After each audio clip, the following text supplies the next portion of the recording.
$1.68 million a month, You know, cause I can't make my production numbers. How much money y'all saving? Yeah. yeah, I mean, it was on Carroll Street, and the guy was wanting this ridiculous, Good afternoon.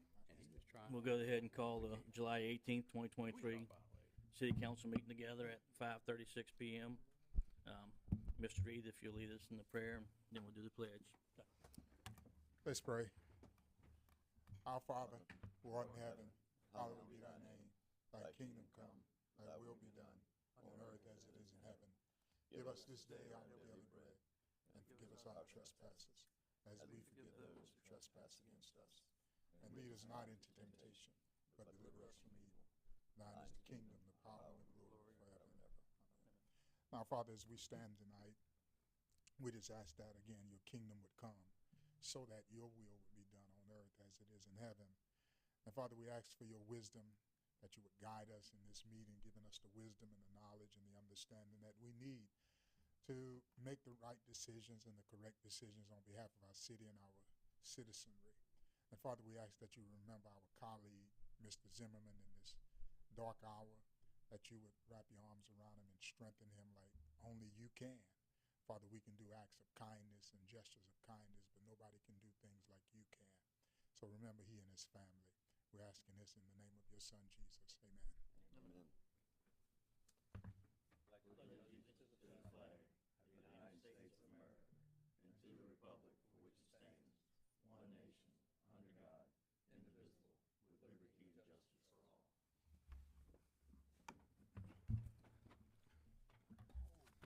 Afternoon, everyone. Mr. President, I mean to interrupt you, but Yes.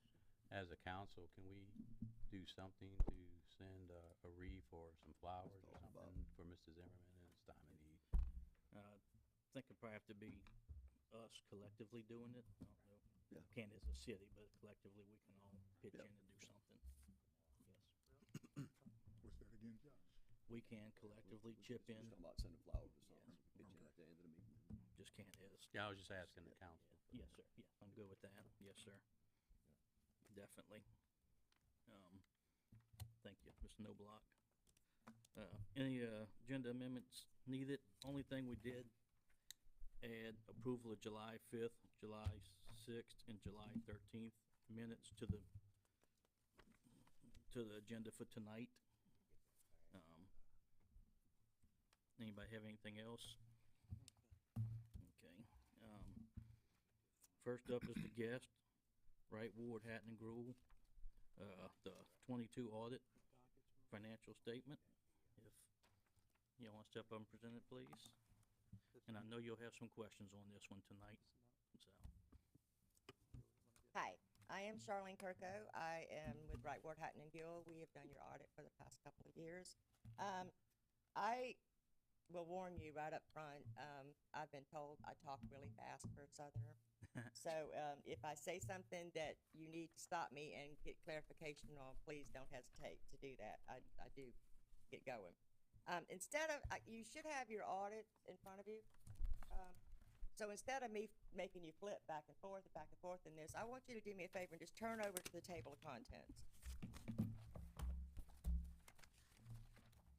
I know most of you are very familiar with financial statements by now, but I just want to give you a rundown of what this whole big, huge package is telling you and how it's structured.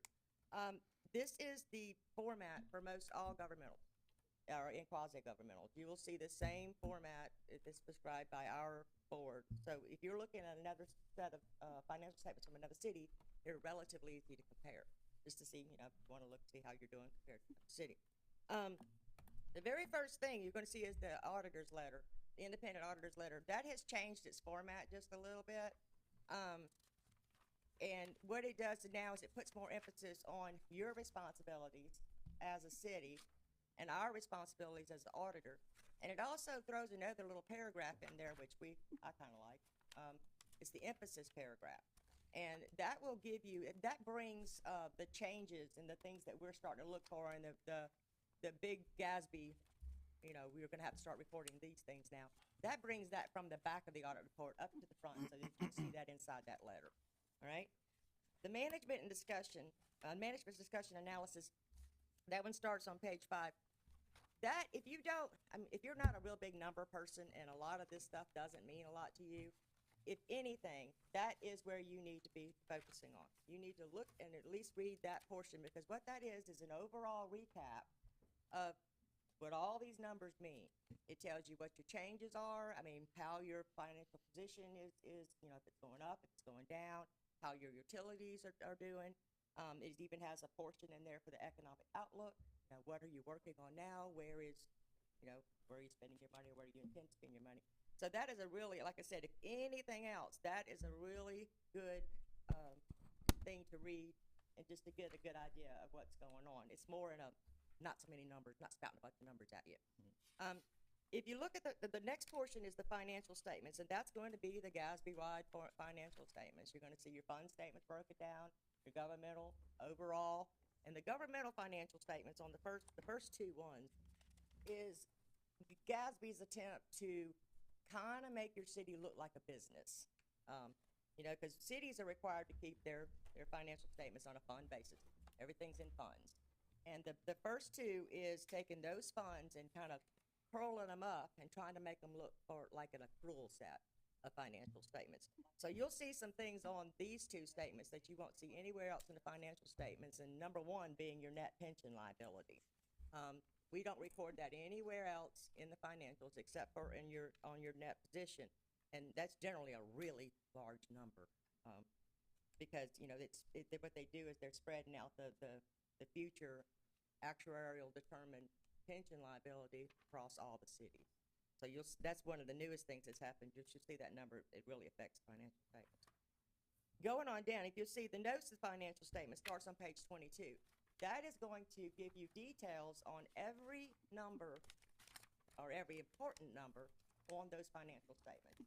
So say you look at the financial statements and you see a balance of, you know, what's cash. You're going to see in the notes of the financial statement a detail of what makes up your cash account. It's going to give you more and more detail. It's just drilling down. It's going to give you more and more.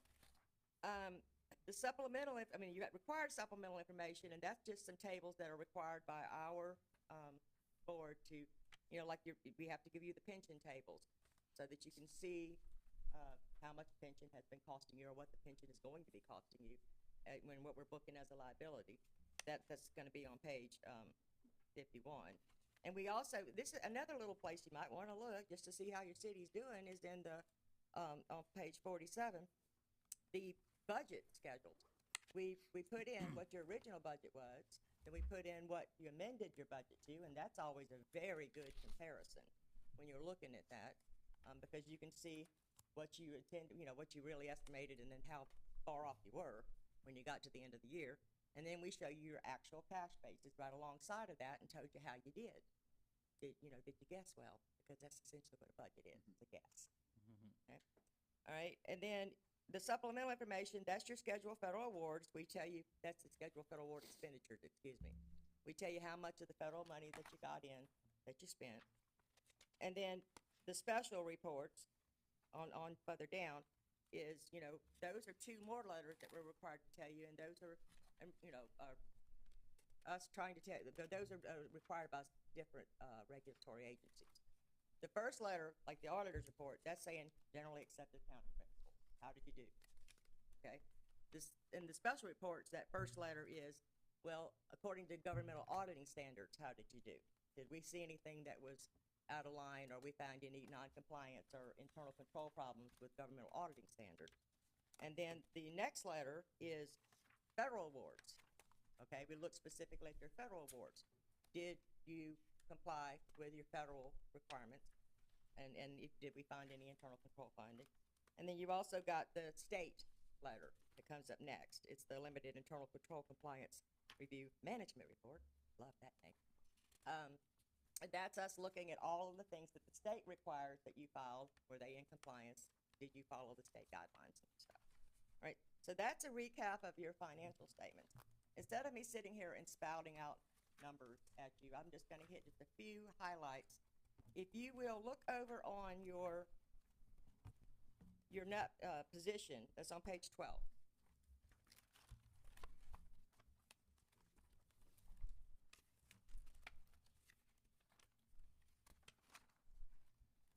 If everybody will follow me, If you'll look at that first column, governmental activities, and drop all the way down to the bottom, and you see that unrestricted amount at negative 2.6 million, all right?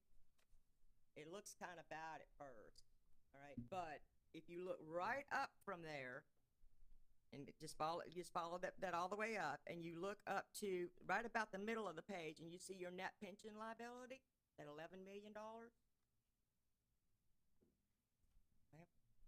That's what's making that $2 million, that negative $2 million right there. So if you, we know we're eventually going to have to face that net pension liability, but is it really current today? And we're all kind of in a difference of opinion on that. I'm kind of saying not so much. So if you were to take that number out of the equation, your net position overall, now these are business type activity, your net position of the city is doing pretty well. So that 11 million, that's for pension fund that we've already paid for, correct? No, that's pension fund liability. That's what the actuarials are saying. If you were to shut down today, okay, all of your city employees that qualify for pension expense, that's how much the city would have to take out of your fund and send to the PERS to pay off those people when they retire. So the likelihood of that coming due for a city, I mean, that's very important for a business, mind you, but for a city, really catastrophic things would have to happen for that liability to come due. So that's why I'm of the mind that, not the best advice in the world, but I'm of the mind is to kind of look past that just slightly. Is that from underfunded, I'm sorry, is that from underfunded PERS through the years, through the GASB 68 or 69 they came No, up with it's years not ago? an unfunded amount. It is, like I said, it's a projection. Projection. It, you're gonna retire from PERS, and based on your age and your life expectancy and all those other little things that the actuarial put in there, which I have pages that tell you all of those things back here, that, they're saying, okay, well, it's gonna cost them $500,000 to pay you out. And that's what that is. Yeah, but I still don't understand. So the employee plays a portion of this, correct? Sorry?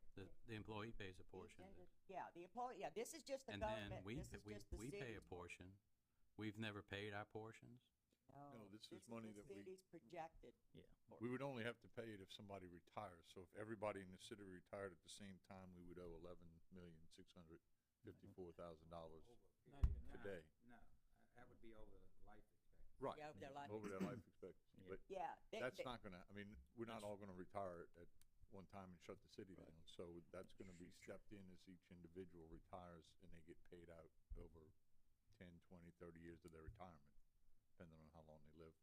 Yeah, they take a Life lot of things into consideration with this. They take in, that they're already considering the fact that you're contributing 17.4%. Okay, but they're also, they're taking into consideration life expectancy. They're taking into consideration if they invest their funds, how much money they expect to get there. And they're just saying, and to me, that number's really complicated to come up with, and it's worse than a budget part. It's a guess. Yeah. Yeah. It's a big guess. Yeah. And of course, the insurance is going, like insurance companies, they're gonna play to their side, so that number is probably elevated slightly. Okay, so anyway, back to that, that net position is, it looks not great, but it, we've taken into consideration. And the same thing if you go down the business type columns, okay? You got a negative 584,000 there, but go right on back up to that pension liability and you got 1.8 million, So it must be like adding depreciation back in if it was a business type. kinda, yeah. Yes. kinda same. Because it's a non-cash expense at the moment, Right. so. Right. If you flip over page 14, this is the good stuff to me. This is the more realistic. This is the fund accounting. This is what you are actually, this is on the modified pool basis of accounting. And this is actually the monies that you have right now and your current and, well, your realistic, to me, liability. What your debt coming due, your, accounts payables and such. And the same thing with, when you flip over 2 pages over, these are reconciling pages back together, but that's your income statement for the most part. And you'll see it's relatively healthy. All right, like I said, I'm not gonna go through just a whole, just going down into all these details, but I am gonna show you one more page that's really, to me, very important, if you wanna compare, or you wanna see, you know, if, all cities', financial statements are available on the Secretary of State site, state auditor site, on state auditor site. You can go up and pull down a neighboring city and get their financial statements right there. If you ever were going to compare, the one thing that you'd really want to compare is the schedule of findings and question costs, and that's on page 64. And anytime you pull any audit report, that's the first page I look at, to tell you the truth. You'll see that right there summarizes everything. Your financial statements. What type of auditor's report did you get? And not only does it tell you what type of auditor's report you got, it tells you what the auditors thought of each of the individual functions that the city does. The business type expenses, the governmental type, the business type activities, the governmental type activities, the general, like the fund statement. And the unmodified is the best you can get. Doesn't sound very good, but that's the best. An unmodified opinion is the best opinion that you can get. Then you got internal controls over your financial reporting. And the material weakness, that's a weakness that we have warned you about, or that is something serious that you really need to take into consideration and get fixed immediately, a material weakness. And if it says no, great. The next one would be internal controls over financial findings, a significant deficiency. Now, a significant deficiency is kind of our way of telling you that the potential for misstated financial statements is there. It's not that we found something that was wrong, or we found a big mistake that you need to fix immediately. It's us saying, hey, there's a potential for a material misstatement. So, and we want to really make sure that you guys know about it, so we're going to put it here so that you're going to address it. So that we won't have a bigger material weakness finding next year, right? So, an example, An example of an internal control failure? that you say significant deficiency, what did you find that says if we don't change this, we will have a significant A deficiency? material weakness? Example. Oh, bank reconciliations. That's an example. If we find that you're really lacking a long period of time in your bank reconciliations and it's unreasonable, we're not saying that, something's happening. We're not saying that there's fraud, but we're saying there's a serious chance that, you're gonna have a material misstatement, or fraud could happen in the future if you don't fix that structure. Well, That's one to example. put that in there, did you find anything? We will in the finding, yeah. I'll switch over to, you did have one finding, because you have a yes there. And inside the finding, we go through the steps and tell you what we found and stuff. Let me finish this real quick. The next one would be the federal awards, no finding. And you also see that it's significant deficiencies. We don't put a no there, we put none reported. And the reason for that is we don't want to take responsibility and say, hey, you didn't have anything wrong. And then your granting agency comes in and finds you did have something wrong, and we just missed it. So we had none reported. And we have a little bit more leeway than the federal agencies do, in that we can look at a finding or a mistake, and we get to extrapolate it and say, hey, was it a big mistake? And then we say, okay, it wasn't a big mistake. We can just verbally tell you that you need to fix it. Granting agencies will come in, they find 50 cents off. I'm sure all of you are aware. They're going to find you for it. So, all right, and then, you go on, it tells you what your major federal program was. What would we test? We don't have to test everything 100%. But we have guidelines specifically of what of your grants that we have to test, and what a certain percentage of your grants we have to test. So we report that here. Which one did we really look at this year, right? And then the dollar threshold.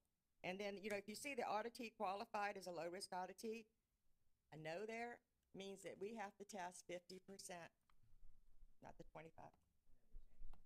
We have to test more, and those things change every year, but we have to test more, which means that's a higher cost to your audit fee.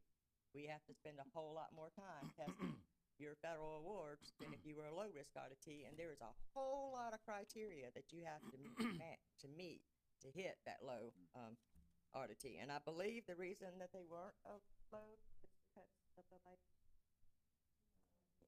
it's sometimes just the reporting. If we don't get it there on time, right there on June 30th, that can knock you into a no.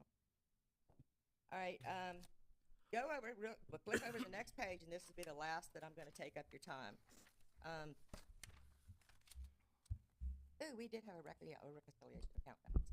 Okay, the finding was a significant deficiency, and the reason why we took it a step up, I think, was that we had verbally said, hey, guys, you need to pay attention to this. And I believe a lot of it got fixed after we told you guys, and things were getting better, but because we found it again in this set of financial statements, we needed to put it in as a finding. And what this really is just saying is that, that when you have like FEMA money come in, that's for two different things. One is for like build a new city hall, and the other is to revamp your water and sewer. You have to break those two amounts out. You just can't keep those two amounts in that FEMA fund, because that FEMA fund is a governmental fund. You've got to take that amount that's for the enterprise fund and move it over into the enterprise fund, which is, you know, you got to move the revenues over, and then you got to move the expenses over. And it's, you know, it's not, and like I say, it's not uncommon, but this happens frequently in that, you know, you're just tracking your FEMA and your FEMA fund and going and blowing, and then the auditors come in and say, you got to move that. So what happens here is when we have to come in to fix your financial statements on that much of a magnitude, to say, hey, you spent $4 million on water and sewer, and we got to take it out of your governmental funds and put it over to water sewer funds, and we're making a really big journal entry.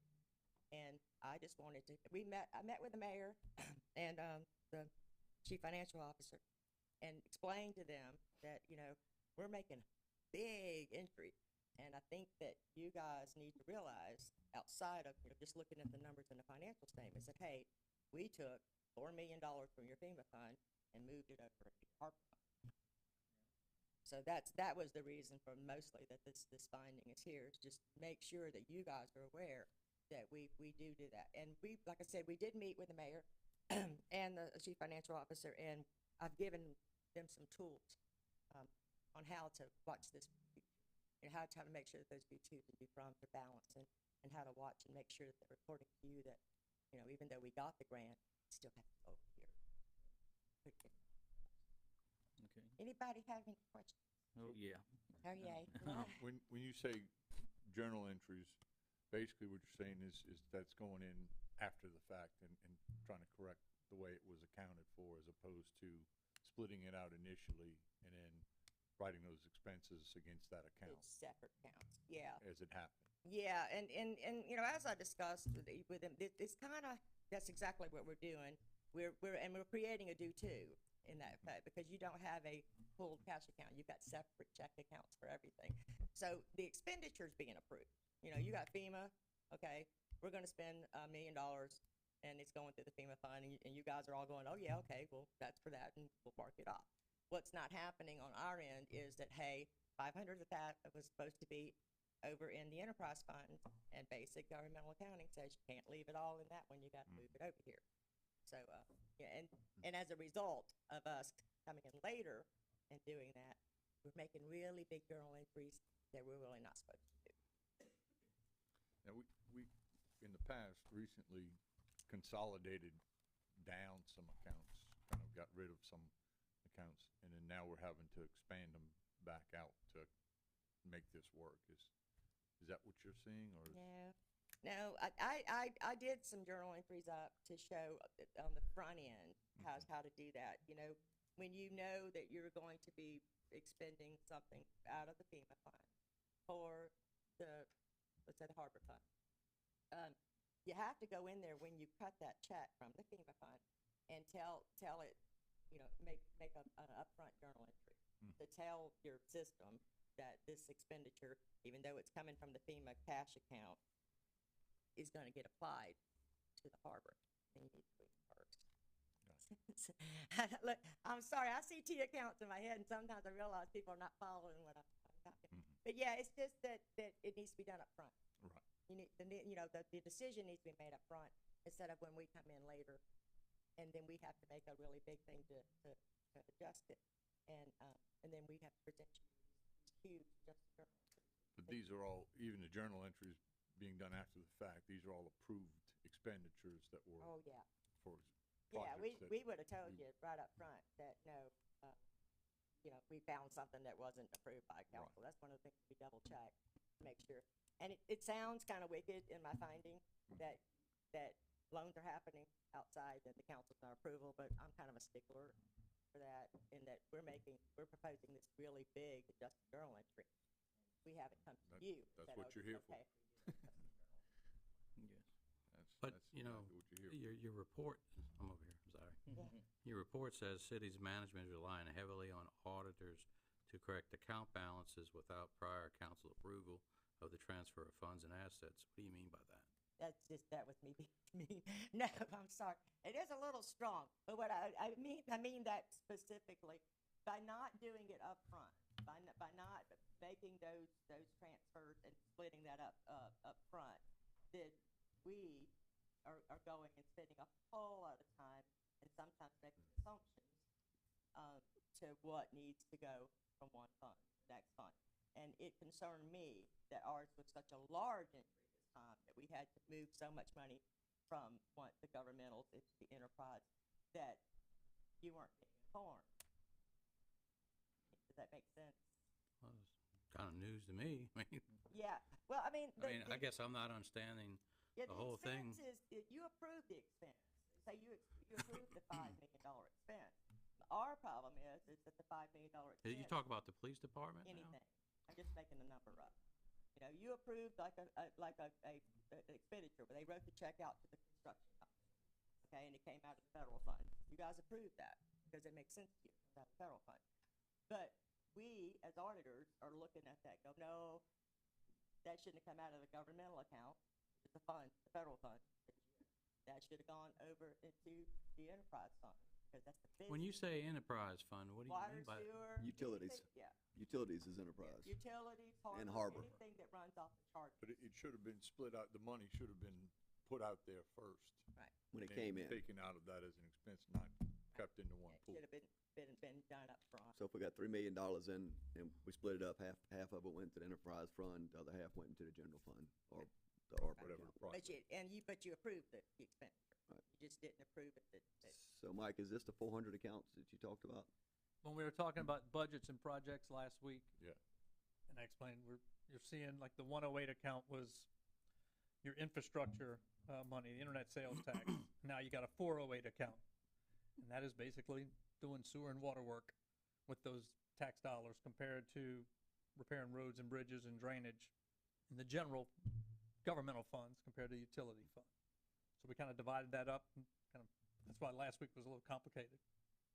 It just makes, it's, you know, it's very important that you track your, I'm sorry, enterprise. It makes your business type, you know, the ones that run off of fee structures.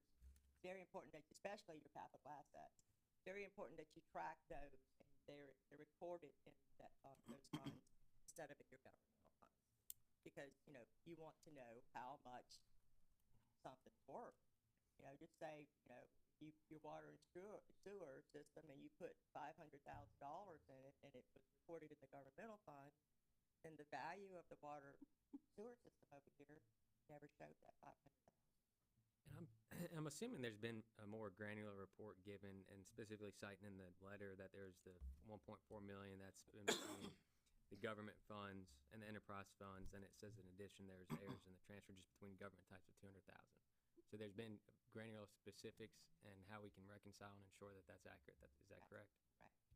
And Yeah, it's really easy to mess up a due-from transfer journal entry.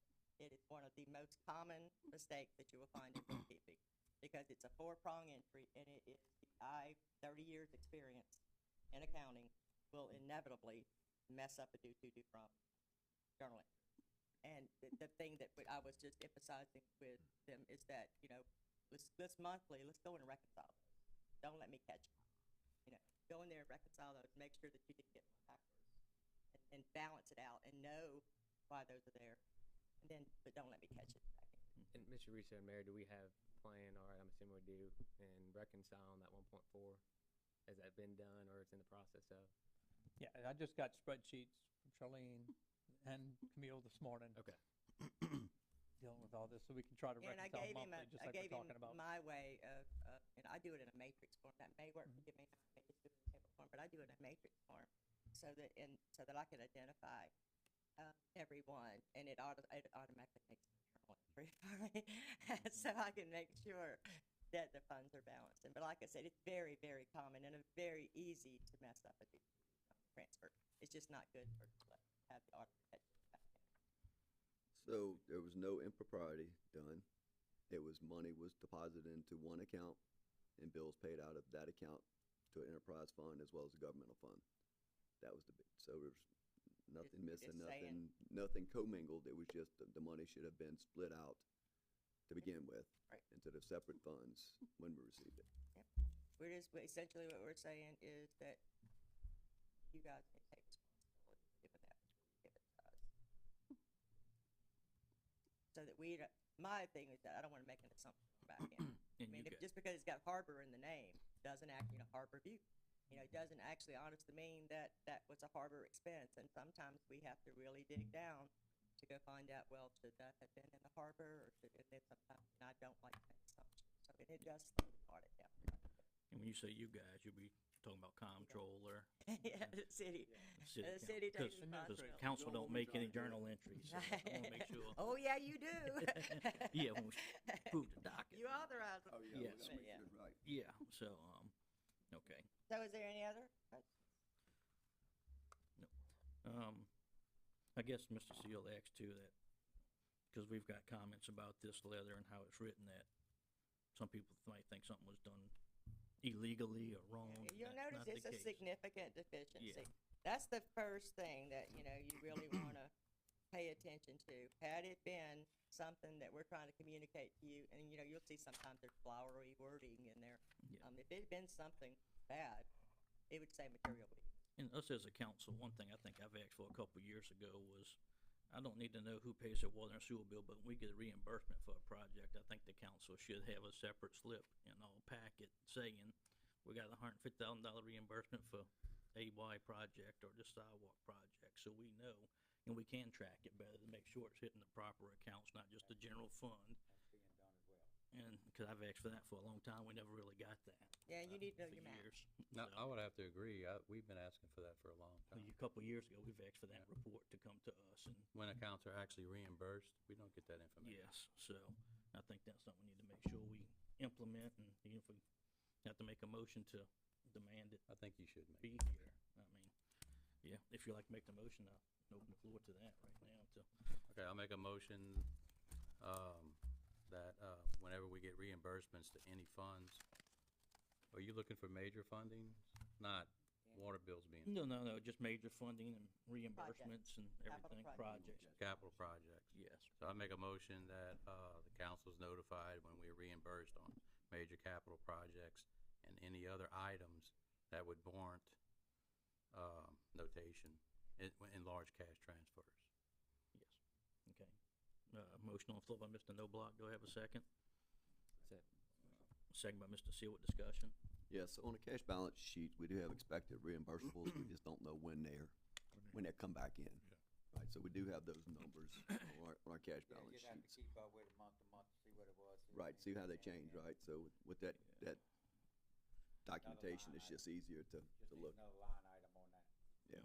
Yeah, let's say, and it's kinda like Mr. Riso created a new report showing us now, when we do the transfers, we have a different report that comes up and shows where the count to and from, and that's made a big difference, just so we as a council can actually track it better and make sure, cause we approve a lot of things here from meeting to meeting, and we need to make sure we follow on those. I think it's the also approvals. in our grant report that we get every 2 Mhm. weeks shows money being reimbursed. Yes, That comes back in, so that's reimbursement yeah, that's coming back in that shows this as well. yes. I need an acronym sheet too. Yeah, but I think what the Yeah. council president's talking about is we want like a specific report. I mean, if it's thrown into another report, I wanna be notified. Yeah, if we get a reimbursement for a harbor Be notified that, project. hey, we get a big, like $1 million reimbursement or something. Say, hey, guys, y'all have done it in the past. Mhm. I think when we got our FEMA, cause we kept asking about it. Yeah. And when that rolled in. Because our cash balances are ever fluctuating, and it's So you hard to. don't want it in the grant reports, anything like that, you want it in a separate report. Because it's in the grant reports Mhm. whenever we get reimbursed from anything. Yes. You want it on a separate, I think a separate report almost stating. we That got mirrors the cash $150,000. balances. Mhm. So the cash balance is saying we expected $300,000 from this, and then you could just say a notation, yeah, we got Almost- 200,000 on this thing. Almost like a depository ticket to us on what y'all doing with the money. If you get $150,000 for harbor reimbursement, give us a depository ticket. We took that $150,000 and we put it back to the municipal harbor fund or wherever it belonged to, so we know. I have a spreadsheet Yeah, I that can- I can send to you. to All right, yeah, I show you. figured I can create that. That's pretty. Um, That's what I'm thinking. Just side note. In the grants report y'all currently get, I mean, Yes. it's multi-pages. Yeah. It's multi-accounts. It's over many months. Multiple years, yeah. So Yeah. It's not So- specific. Not Yeah. a quick, easy snapshot. There you No. go. Whereas if we Exactly. said over the last 30 days, these are the 2 deposits we received on right. these 2 days for these 2 accounts from these 2 grant funding sources. We get 500 It'd be a lot pages cleaner. packet. A lot You know, It's, cleaner. it's not feasible to Yeah. go I through agree. 500 pages to find one little tidbit of information. Yes, exactly. So, okay, give me 1 second. We'll vote that motion real quick, please. Ready? Yes, sir. Aye. Aye. Aye. Aye. Aye. Aye. Passes 6-0. All right, go ahead. You- Oh, I just need to make a motion. All right. Oh, I'm not finished. So when you say the city's not reconciling account balances, which accounts you talking about? Due to for due from transfers. I'm sorry? Due to's due from and transfers for the most part. Okay, so it's not regular bank statements that you're Oh, talking. yeah, no, well, yeah, no. That was a side note, just, be careful. But, that wasn't anything that we found. That was a verbal that we talked to about, that, you could get right on top of the thing.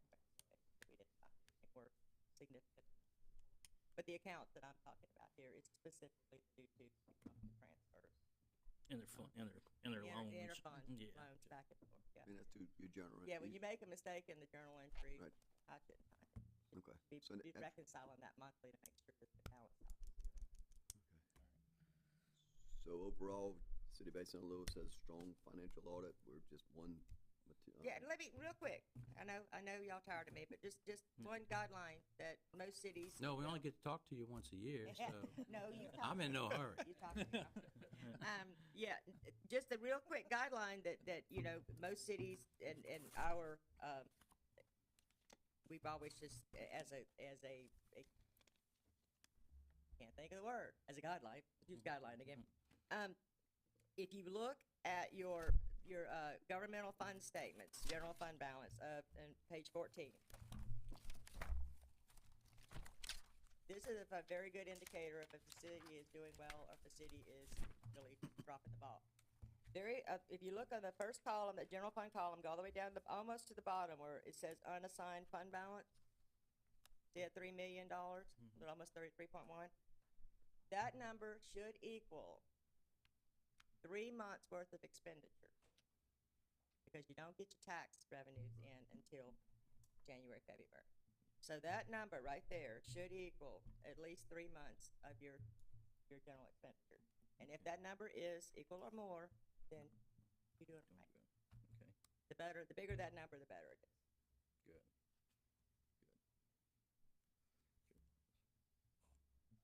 Okay. If that number's negative, you're in trouble. Yeah. I think I've seen that number negative before. Yes, you have. Yeah, you have. First time in years we've, Yeah, we've been here long. had enough. money. These are much easier discussions than they used to be. Yep. Okay. Even though no one's fault, but Right. Anything else? Nope. Any further questions? Okay. Look, I always extend this. You can call me at any time. I mean, I'm not, like you say, you only talk to me once a year. We're your auditors, and I like to hear myself talk, if you haven't noticed. So, if you have questions about anything governmental or anything about your city in specific, you can reach out and talk to me. And I'm very blunt, very honest, and tell you the truth. Good. Good. So we need a Appreciate motion that. to approve this, Yeah. accept. Motion to accept. accept. Yes. So I'll make a motion to accept the financial audit of, 22. All right, motion by Mr. Hoffman, second by Mr. Seal. Any further discussion? Vote the motion. Aye. Aye. Aye. Aye. Aye. Aye, passes 6-0. Thank y'all. We appreciate it. Thank you. Okay. Mayor's report, audit to RFB. Take that? You got it. I think it's time to start advertising for the next Basically, audit. that's what that is, just saying, Wright Ward Hatton and Gill has completed their agreement with us for I think it was a 3-year term. So, at the end of FY '23, September 30, we'll need to have another firm in place. So what I'd like to do is go ahead and get that advertisement out to the paper, advertise it over 3 weeks, review it, bring back a recommendation, Okay, for you guys to look at. And okay. that way, have an agreement in place before we get to fiscal year end. Actually, I'd like so to we'd like to- see whoever you know. puts in a request Mhm. and send them all to us so we can You can have 'em look all. at them. Thanks. Sir. And the proposal will have pricing in it too, usually on the That's, audit, yeah, that's, so it's yes, asking we for a will see that. proposal, Yes. saying there should be, Yeah. they're gonna Mhm. charge us $35,000, $40,000 Yeah, we'll see, each okay, year. Will it increase? What is it, flat, yes, okay. And you're looking for a 3-year term? 3-year term? 3-year, okay. So you need a motion to goal go is ahead and To have them under advertise. contract in September, so we can be working on a calendar for when they're gonna start FY '23 audit. You know, Yes, that way we're not sitting in April and May waiting a to lot start. easier to stay on top of it, so, okay, so you're looking for a motion to Authorization to advertise for RFP. auditor RFP, okay, do I have a motion? So I'll make a motion, we go out for advertisement of RFP, for auditing services for the next 3 years. Motion, Mr. Noblock, is that a second, Second. Mr. Reed? Second, Mr. Reed, any further discussion? How are y'all gonna advertise, Mr. Russo? Generally, it would be in the Seacoast Echo for our local news, and then I'd probably also direct mail, like direct email most of these firms, because we know Gotcha. the players. Okay, direct, or do you want one with 2 options? One with I think that's what y'all, one I with think, 2 options, I think we do. I believe that's what you did in the past. Yes. So then, for some reason, if you got an auditor, what you weren't happy with, you weren't committing yourself to 3 years, yes, but it gave you the Oh, I option understand and what the you're saying. pricing Yeah, for the that's next a good The idea. option Okay. to- I'll amend my second to Motion. advertise for RFP, with 1 year and 2 options to renew. I remember mine also. Okay, so, Mr. Noblock amended the motion, and Mr. Reed. Oh, we amended already the voted on it. second. Oh, so, Gotcha. yeah, Mike, if you'll just add that to the RFP. yeah, We'll get it cleaned up. okay. Yeah. All right. B, on the mayor's report, motion to approve the resolution of the mayor and city council. Yeah, I don't think we voted. Did we vote? We didn't vote that, did we? We did a No. motion, we did. No, a motion vote. second. Oh, okay, yeah, we Okay. didn't vote. All right, go ahead and vote the motion with the changes. Aye. Aye. Aye. Aye. Passes 6-0. Thank you. Threw me off for a second. Motion to approve resolution of the mayor and city council of the city of Bay St. Louis, Mississippi, authorizing and approving the submission of the funding request for FY 2023 MDA Gulf Coast Restoration Fund to construct the city safety complex and commit matching funds to such a project. Yes, Can sir. y'all explain that a little? I can explain that. So FY '23, we're talking about last year's grant. So this is a revised agreement or a resolution that we have to give them for their records, because they've agreed to reduce the award, our matching fund from 20% to 10%. Okay, Because in year 1 of this grant, we've had a significant local match. So what we're trying to do is get them to reduce our local matches going into those second years. So we still got $3 million total from Gulf Coast Restoration Fund, but we're trying to limit. So this Once is you hit really- 20%, they require to, in final year, for us to put up 200,000 for that 1 million This for the police department. police department. Yeah, so this is bookkeeping for MDA. And Okay. so the way this works is, even though we all look at it as the same project, MDA actually looks at it as 3 separate projects, because we had 3 different awards. So this is going and just making their records match what has happened, and keeping us from having to go back and provide additional match. okay. Like- So, go ahead, Mr. I'm Lewis. sorry, Mr. President. And so this is mirroring, previous resolution that was passed, right? Yes, except that percentage went from 20 to 10. I guess the only part, and I should have called this on the front end too, is I know we put in there the stipulation about the council chambers. So do we have plans? I know it really hasn't been discussed along the way, but No.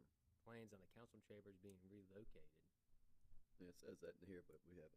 Yeah. So is that, do we even have No. that space Court for and, meetings? says the court and the There council was- chambers.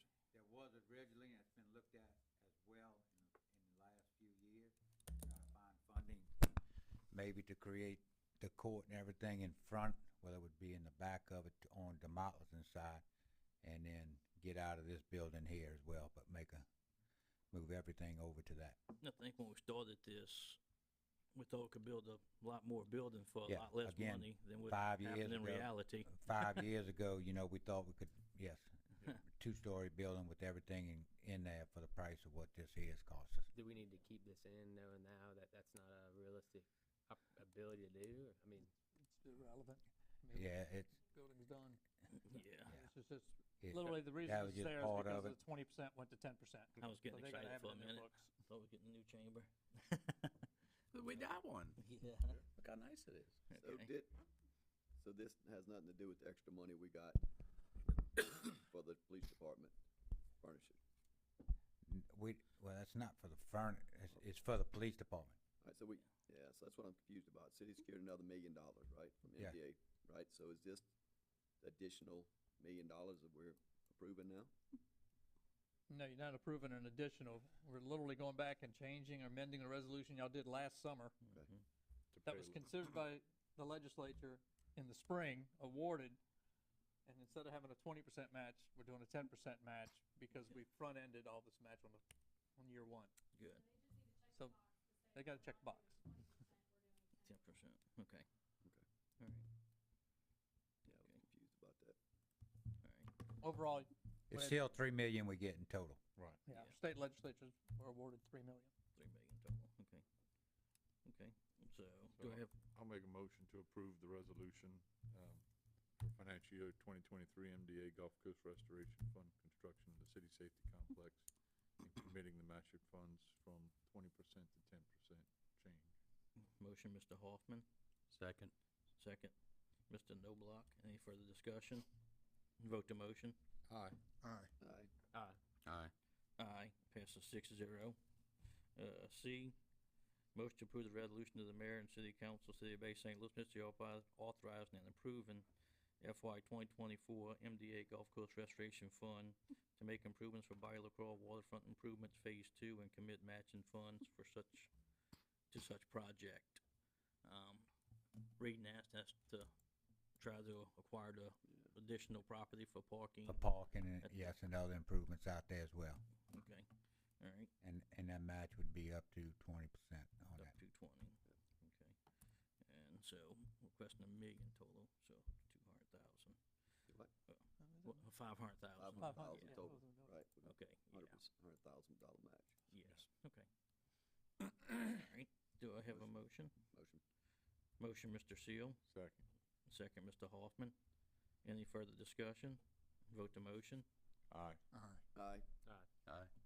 Aye, passes 6-0.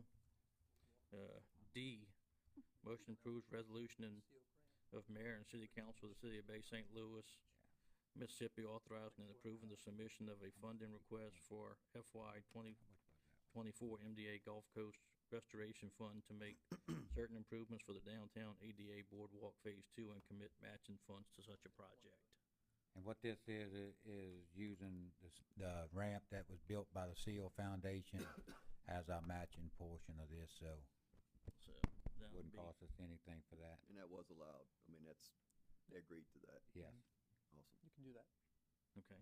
I'll make a motion to approve. Motion by Mr. Hoffman. Second, Mr. Seal. Any further discussion? Vote to motion. Aye. Aye. Aye. Aye. Aye. Aye, passes 6-0. Thank you. Anything else, Mr. Mayor? That's it. Appreciate it. Thank y'all. That's it? All right. Council business. Motion to authorize the administration. I think we, Oh, we did that already? yeah, it was just in 2 places, so we can remove that. We can mark that one off from here, done. Okay. Discussion on the vacation rental ordinance discussion? Yeah, that's short-term rental, I'm sorry. Short term, yeah. I've been corrected. Now, really, to resurrect that, I think the last ordinance was 2022. We had discussion around that. I think we've had some discussions, actually some markups on it, back and reading it again. So I think for part of comprehensive plan, that was one of the big key things that people continue to talk about was short-term rentals. Parking issues, overcrowding. So I think, you know, as a council, as administration, we need to try to move forward, with this ordinance. With And- that as well, you know, if, I think it's an opportunity to create a fee for this, come up and, you know, state what we can use it for and everything, while we're doing this, and also, you know, limit the number of people according to the bedrooms and all, where we're not sticking them in garages and everything, 'cause again, like Doug said and everybody else, our number one complaint right now is parking, you know, with that. Overcrowding, Yeah, and then you got overcrowding in some situations, you know, and waterways is another situation, but we have no control over. But we can, you know, talking with people today, you know, recommend them call DEQ and all to get them involved in it when they have these problems as well over that way. So I think it's a way to address, you know, our main concerns we're getting from the VRBOs, but also a way to generate some funds that we can, you know, also check the places out. You know, it brings a lot of people into town. Use some of them funds to increase patrols in the neighborhoods where they're very heavy, in the downtown area as well, and to start moving that along. So, good opportunity. I think you know, Heather had put something together before. I think we need to look at it and again, move forward with it. So, Mr. Mayor, did I hear you say, Uh-huh, charging them a fee? correct. Okay, I mean, the last workshop we had, you know, we suggested that, you know, I mean, just asking them to get a privilege license. Correct. Well, Yeah, this would be and- more than a privilege license fee-wise. Be a So, registration. so when you say a fee, what are we talking about? My recommendation is $250. You know, but Okay, again, that's for the each job. one?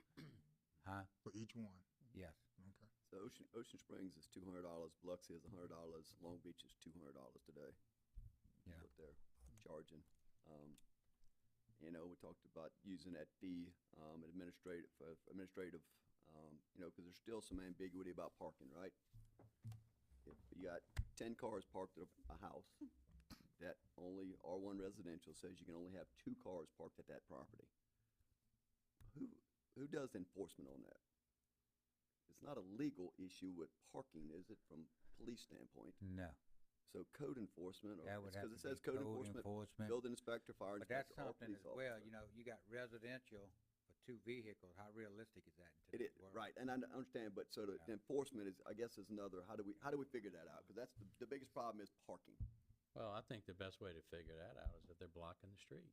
If they're blocking the street, you have an issue. If they're on the property, you don't have a parking issue, as far as the Yeah. neighbors are And concerned. I think in this, Gary, you know, like you're saying, it states no off-street parking. You know, Right. You know, So- especially on streets in Ward 6 where They it's narrow. 12 feet. But doesn't our IPC already address the on-street parking? So, I mean, the issues, yet maybe there are some from VRBO. I'm just throwing this out there, but I know plenty, and there's one in particular in my area, that it's a residential area. They use it for the weekend. It's not a VRBO, but it's parking issues, so we should be addressing those just the same. As well. And by law, But it's an IPC. and I've been around with this, you know, certain blocks, people park more in the streets, both sides of the road now. But if the street is so wide, they're allowed to park. But I thought we were addressing that when we adopted the new international property codes on the on-street parking. So that- again, There is it's some of allowed that. by law to park in the street Well- unless we have an ordinance that specifically states no street parking. But no you off-road can't, parking. the International Property Maintenance Code that they adopted, it does have parking restrictions, like you can't just go park in your front yard. There's some surface requirements, so it's Yeah. basically they couldn't turn couldn't turn a yard into a parking lot and say that's sufficient. We wouldn't want to make it specific. RV to just parking lot. short-term You know, rentals. an so RV this parking is- lot. Well, you would mention you would just reference the code, the Bay St. Louis City Code, right? On parking. And That's it. I believe that's what the draft that we looked at last time, I said, I think it said that you would follow Hmm. Bay St. Louis parking regulations. Okay, yes. Now, with this fee, is that a one-time fee or is it a yearly fee? Yearly fee. Okay. You know, and one of the things, you know, is you're gonna have to be able to provide your tax number if that's possible, or if you go through a VRBO, you know, you have to say that, or one of those that's doing it, you know, you got to give that information as well. But again, it's making sure everyone's on the same playing field, that they're paying their taxes and their fees and everything they should be paying as well. And we're gonna come up with something that, how we're gonna use it. Yeah. Okay.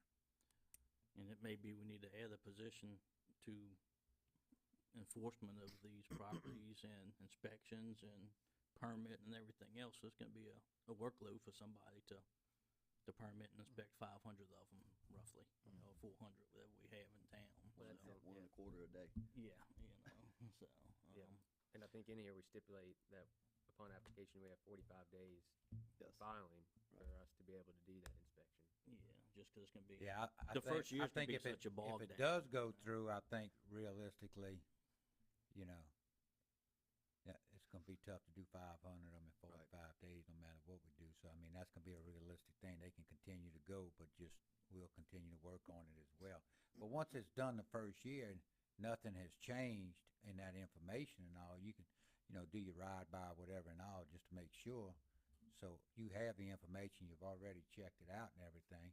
So, you know, it's gonna go a lot quicker after Yes, that first year. First year's gonna be, Yeah, you know, the you get a hardest. new one in that's new, yes. that'd be a little different, you know, you gotta go through the process and everything, but overall, it's gonna go a lot quicker after that first year. Yes. Okay, and I agree, it's time we do something. We've talked about it for years and we get a little pushback and, but the last 6, 8 months has been the worst complaints I've gotten, cause it's just, as they're getting more of them and Yeah, you know, I maybe the think, people start policing the people they rent to themselves a little bit better if we put and something yeah, out there. and you it know. is, you know, it's one of the things that's come out in the comprehensive plan, but it came out long before that as well, you know, and it's been being looked at all this time, and it's time, I feel like it's time to move forward with it, and I think, you know, council Definitely. as well does too, so. Yes, it's, So does the council kinda want us to dust off the work y'all did a few years ago? Well, we had a Bring it back 2000, and- we did review this in 2022. the last one we done, I think, was pretty close to Yeah. streamlined. It took a lot of the stuff out to make it not quite so restrictive, but still give some restrictions and some teeth to it that we can report that we didn't renew a license because you had Right. complaints every week, you Right. know, The so. documentation will show it. Exactly, and I think that's one of the big things we need to look for, that way then people are, because I've seen some Airbnbs where they tell you can't have a wedding here, you can't have parties here, you can come rent the house and just stay at the house and go enjoy the town.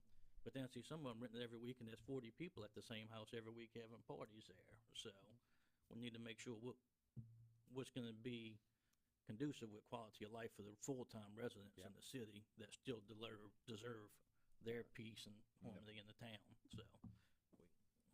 And nobody's against VRBOs, cause I know everybody runs up here every time and gets scared of that. But we're not against them, we just want them to be peacefully commingled with the Yep. town. Yeah, I don't think anyone's against them. I don't, No. you know, anyway, but they're a huge asset for the city. We don't have hotel rooms. It's a big draw. It's what's enabled us to grow as well, you know, with visitors and tourism and all. So it goes hand in hand, Oh, yes. you know, and sooner or later that they'll regulate themselves out, you know, and Starting to. we'll quit growing on them. But until that happens, you know, we're gonna continue to grow, and I think it's a good thing to have, you know, some stipulations and all in there, what, you know. Can we what put needs that, to Just, done. I mean, from the comprehensive plan, those guys reported back to us that 14% of the current housing stock in the city is VRBO. yes, yeah. So it's significant, It's you Oh. know, but I also think if through just supply and demand, that you're seeing probably that demand is kind of, I guess the supply is getting more than demand. So I think you're starting to see some of that pullback. Yeah, revenue's starting know, to drop. And you're seeing that in a lot of other cities too. There's been reports on that throughout the country, but, Not sure. you know, Yeah. but it has been a definite positive thing, I think, for the community, but there is some issues that were definitely brought to light with comprehensive plan and beyond before that for y'all. So we'd like to see it added to the next meeting and the actual copy of the ordinance put out so people can start looking over it and reviewing it. Please update it to short-term rental, not VRBO. And, I know, I just have And attached my verbiage. and attach the latest ordinance that we reviewed in 22, that'd be, Yeah. okay, March. okay. Okay. Yeah, revise it. Okay. Okay, if you have another one? Well, we had one that The most recent draft. really, Yeah. I think it's a 3-page ordinance. Yeah, it that was he really Yeah, simple. 3-page. Yes, And, so, and the only item, and just to, Mr. President, just to consider again, and we've discussed it, whether that money goes towards individual that helps with the workflow of this process, or Got a 7-page the, ordinance. do we have somebody, I got a couple calls about, and we've discussed this with That's a new VRBOs one. being New specifically one. targeted, knowing that as a VRBO, do we look at something where it gives us another officer to be able to patrol, just something to where it gives back to where helps patrol these as well, and the community versus any other. I think some of the funds were hoping to either add an officer maybe to patrol, correct, and the Yeah. police department with some of the funds. And again, I think it's not gonna be target, I think it's gonna be more complaint driven than target driven. Yeah, and just knowing areas where there might be some And, heavy. and, Yes. and yeah, on the patrol, Chief and them's putting together some things, part-time, maybe, coming from other departments, certified, enabling them to allow them to come in and work our areas as well, for a fee and be able to be charged to the city at that. So some of this will help that, keep people downtown, weekends, big events and all. So another thing, it's, as we see things happening, trying to get ahead of some of it. Okay, yes, sir, thank you. Alright, so y'all send out that new 3-page draft? Okay, Okay, thank you. all right, Thank you. thank you. Discuss rescinding the subdivision ordinance, Mr. Lewis. Yeah, so what I wanted to bring back just on discussion, and ensure that there was not anything that we overlooked in terms of, I heard kind of in the past about the new process and streamlining, but I just want to make sure, based on the procedures and interpretation, that streamlining doesn't necessarily bypass the process for public opinion, nor the ability for planning, zoning, and city council to have the ability to view and pass that as well. So I guess what I just need is more clarification, and I have a couple questions where it just seems a little bit ambiguous to me, so I guess I just need to kind of have that further explanation on this, kind of on that process, say with the sketch plat. I know it's specifically 301.4. So when that sketch plat is submitted, if it's under an acre, and then please correct me if I'm wrong, if it's under an acre of a subdivision, that, based on 301.4, that has the ability to be approved by the administrator as an exempt, if it meets all the criteria for the regulations, components of the comprehensive plan and zoning ordinance and other plans. As an exempt subdivision, it's not required to go through the approval process. Is that correct? That would be correct, Yeah. but there's also no public infrastructure, so no roads, no water, no sewage. You basically got a lot that's less than an acre, fronting a road with all utilities already in place. There's really no engineering to be done. In the It just sketch. makes it a more efficient way for that developer to be able to divide his 3 lots or whatever, less than an acre. As long as But everything if it is don't hit all those, conforming. it's coming straight through. Once they have to do water, sewage, they're through the process. Just gotta meet road front footage, square lot footage, just gotta meet all those Everything. requirements. to If you be- got a 200-foot lot, only you way. wanna make 2 100-foot lots of, everything meets, the criteria and all, it's allowed now, and that hasn't changed. This To is what allow the the city would have subdivision. No previously called an variances. administrative subdivision. Exactly. Yeah. Okay. And so, No, and no then- variances either. No, yeah, no, Right, that's a big can't difference. have, anytime a variance that, it's not allowed. At any point of the stage, if a variance is brought up that was not approved by city council, it has to go back through the whole process again to request the variance. And there's no, and 302.1.4, the preliminary, it speaks to the preliminary plat, meets all the requirements, the administrator shall issue approval and developer may receive the permit to begin construction of the subdivision. That's referencing that if submitted does not meet all requirements, administrator shall forward the commission should follow the process list for the sketch plat. But the sketch plat's very rough, so No, the sketch plat really isn't. The sketch plat is rough when it comes to drainage details and those type of things. But in a situation like this, so say if you guys approved a sketch plat and you approve, the sketch plat has to have the width, all the information for the lot width, the lot size, all of that. It has to improve your roads. It has to, so say if they came back and they said, oh, well, we have an oak tree here and we wanted to protect that, but we got out there and we decided we want to cut lot 2 we wanna cut it by 8 feet, and that would then make it smaller than what your planning and zoning allows, and we're gonna add that to the other lot, then they couldn't do that without, they would have to go back, because at that point, they're asking for a variance. So they'd have to go back to, and start the whole process over again and ask you guys for that. Okay, so it'd be, because the sketch does not include the stormwater plan, some of the dimensions of those trees, some of the, profiles for drainage, but once there's a review. The sketch does include. And it does trees have and all. It does have It some. includes protected trees Yes. with drip, Wetlands. so anything that's considered that meets your ordinance of a protected tree, That would then has go to to be a preliminary. It would that have to has be, to be included in the sketch plat that comes to you. Okay. So And I think the reason. I can read them too. You have to have, so the sketch No, I plat have it in comes to front of me. you, street alignment, lot sizes, desired improvements, location of existing and proposed utilities, protected trees with drip line, access roads, including the surface type, surface width, and road width, identification and delineation of floodplains based on FEMA, map and drainage facilities, executed recorded warranty deeds, your wetlands, and shall provide additional information that if some other city ordinance or something that required, you know, if they say, wait, you need this, or planning and zoning say you need this, that would have to be required on there as well. So then Kind of a that's, catch-all. and that sketch would then go through the process of preliminary and final plat. Council approval, Yeah. Final plat would So- be coming back to y'all, but not preliminary. not preliminary. So That's when basically, you're- I what mean- this does is allows your whole concept and what needs to be done, except for your expensive portion of your engineering, that is your drainage and your, Jason could, or Riso could help me out on this portion. But this is to make sure before somebody goes and spends $100,000 on a drainage plan, because the reality is the drainage plan and what's required, that goes into your public works. You know, they're gonna show you where they're putting drainage, and they're gonna show you what easements they're eventually gonna dedicate to the city. But what they're showing you on their sketch plat is their design to make sure that you're okay with the idea of the subdivision, the road types that they're, you know, where they're putting the roads, where they're putting the easements, the sizes. If you need to approve any variances, that's all gonna be at that sketch plat. And then that would go, Stage. and then that would go to a final plat review from there? If that sketch plat, if there's a sketch plat that comes to the P and Z and then council, and that's approved, not seeing, so it doesn't have the specifics on some of the drainage plans, flood mitigation, that goes through the administrative process and city engineer and all of the checks and balances, then that goes to us for a final plat?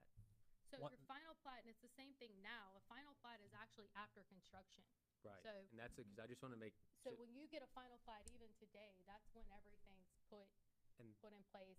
That should be what you go file at the land records. And that's where I guess my concern, so I just want to make sure if that's presented on the sketch, that there's still a preliminary, that doesn't bypass a preliminary No. to come to the council and then also allow public opinion in ensuring that those things that they said they're gonna do are actually being done. Because at the final plat, it's a moot Done. point, it's all done. Right.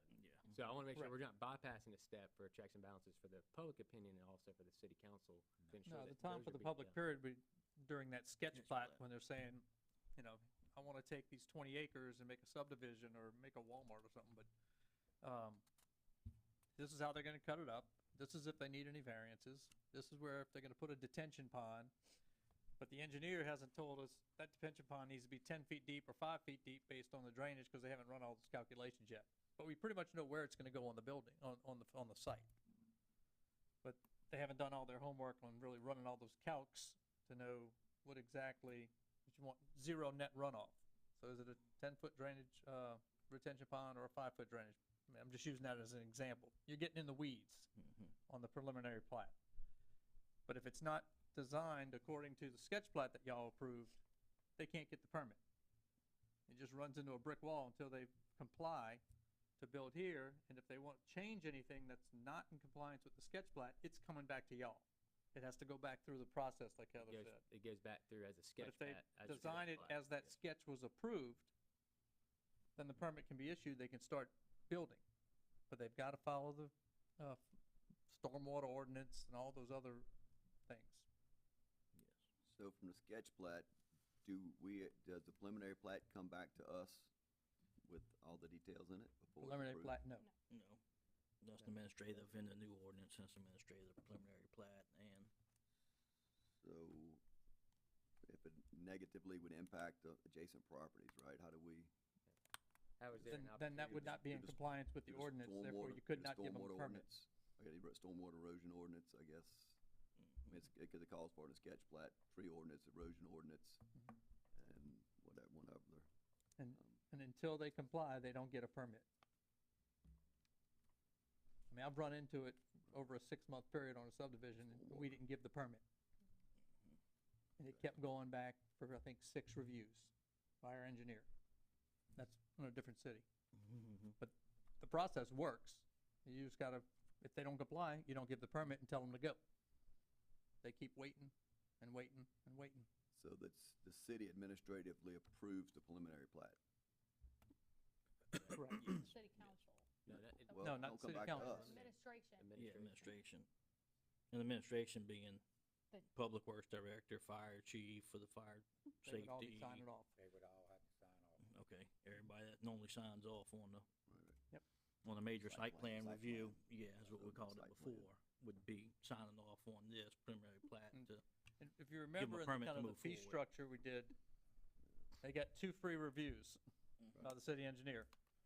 That third one cost them $2,000. Yeah. Just to tell them to get it right.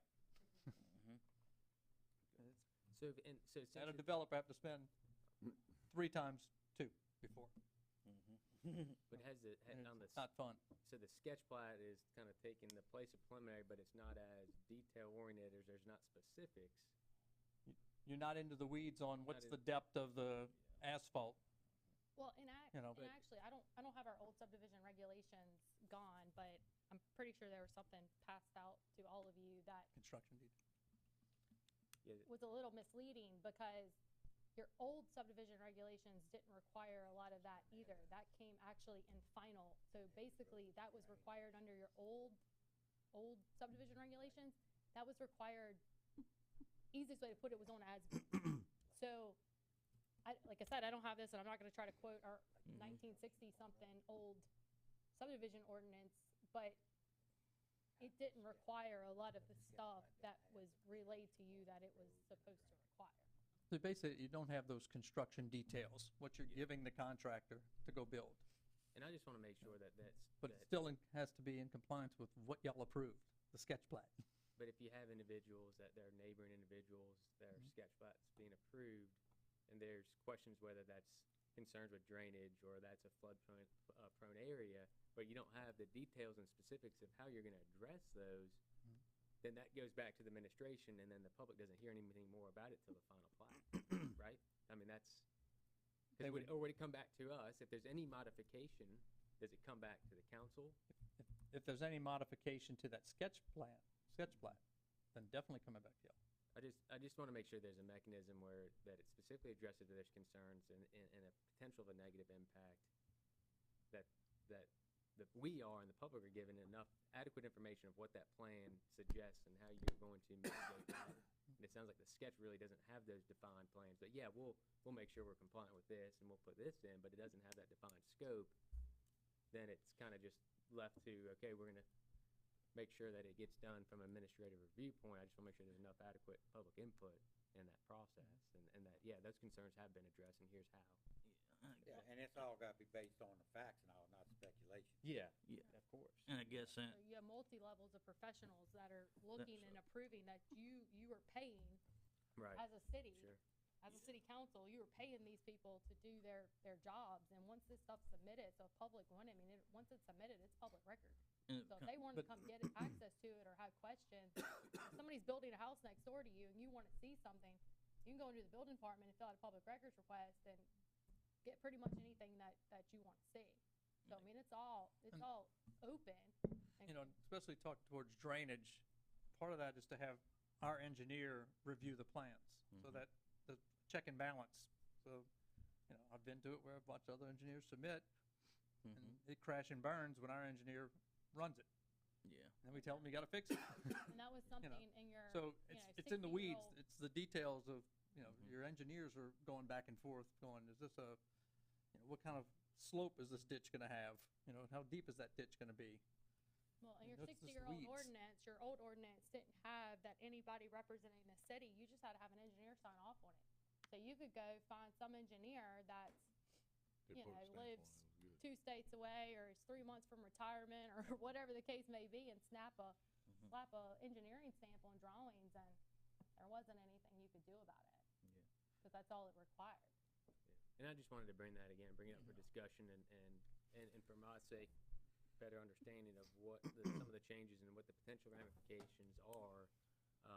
Should have been done on the first time, but that's on me, it wasn't. But again, just wanted to bring that up. If there's any other council input, but And I see what you're saying, but I guess if we did a sketch of plat approval and then a final plat, and you got 3 neighbors that didn't like the project next door, that found out about it then, and you approved the sketch plat, and it still goes off the sketch plat, but then you get a couple people call and complain, and you try to deny the next one that actually goes in line with it, you'd probably be opening up for a lawsuit from the developer that went and spent another $100,000 for engineering.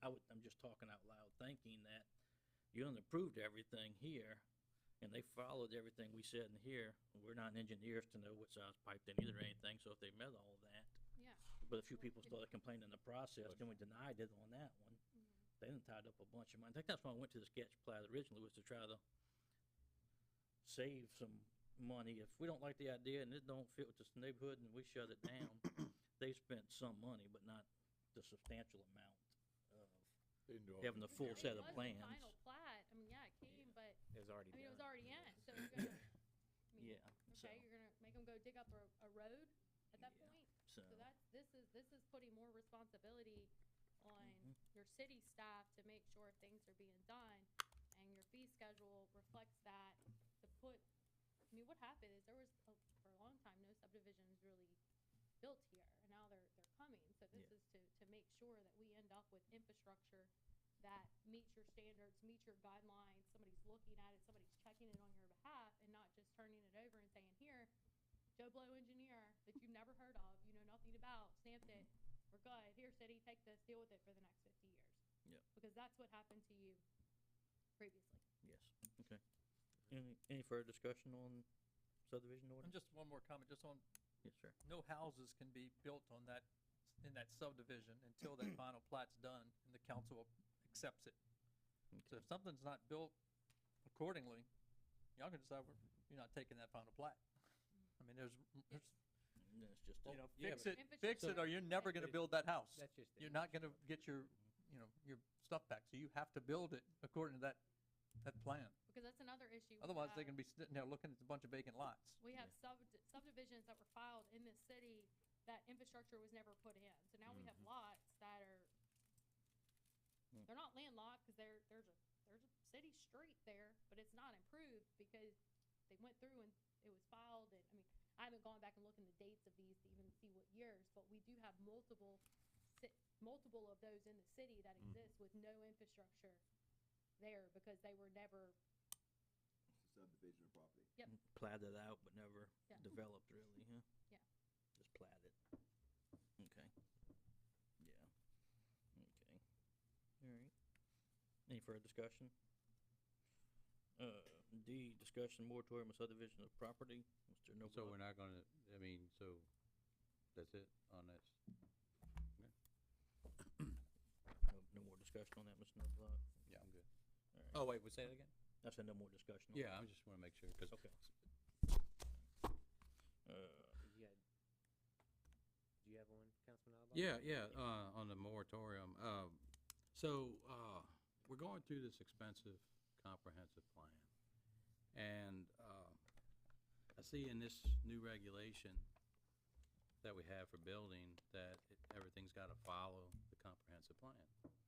So, for purposes of streamlining, I don't want us to, I'd like to see some type of moratorium on subdivisions of property until the comprehensive plan is complete.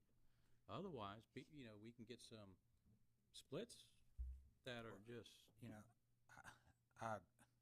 I agree with this, but we already, you know, as we discussed earlier, we already have in our ordinance that they're not allowed to split unless they come. We don't have to allow a split just because they come and put in for a request or anything. You know, we don't have to allow that. We already have that in place if that's what. Yeah, again, I get that part, So, You know, but the problem is that if it goes through planning and zoning, they approve it, gets to here, and, you know, it gets approved, and then, you know, it's then everybody's like, wow, how did that happen, you know? I mean, there's some out there, I go by, I was like, how did that get by? your problem, Gary, you run into a property rights issue. Because even with your comprehensive plan being what it is, it still is not gonna trump your zoning.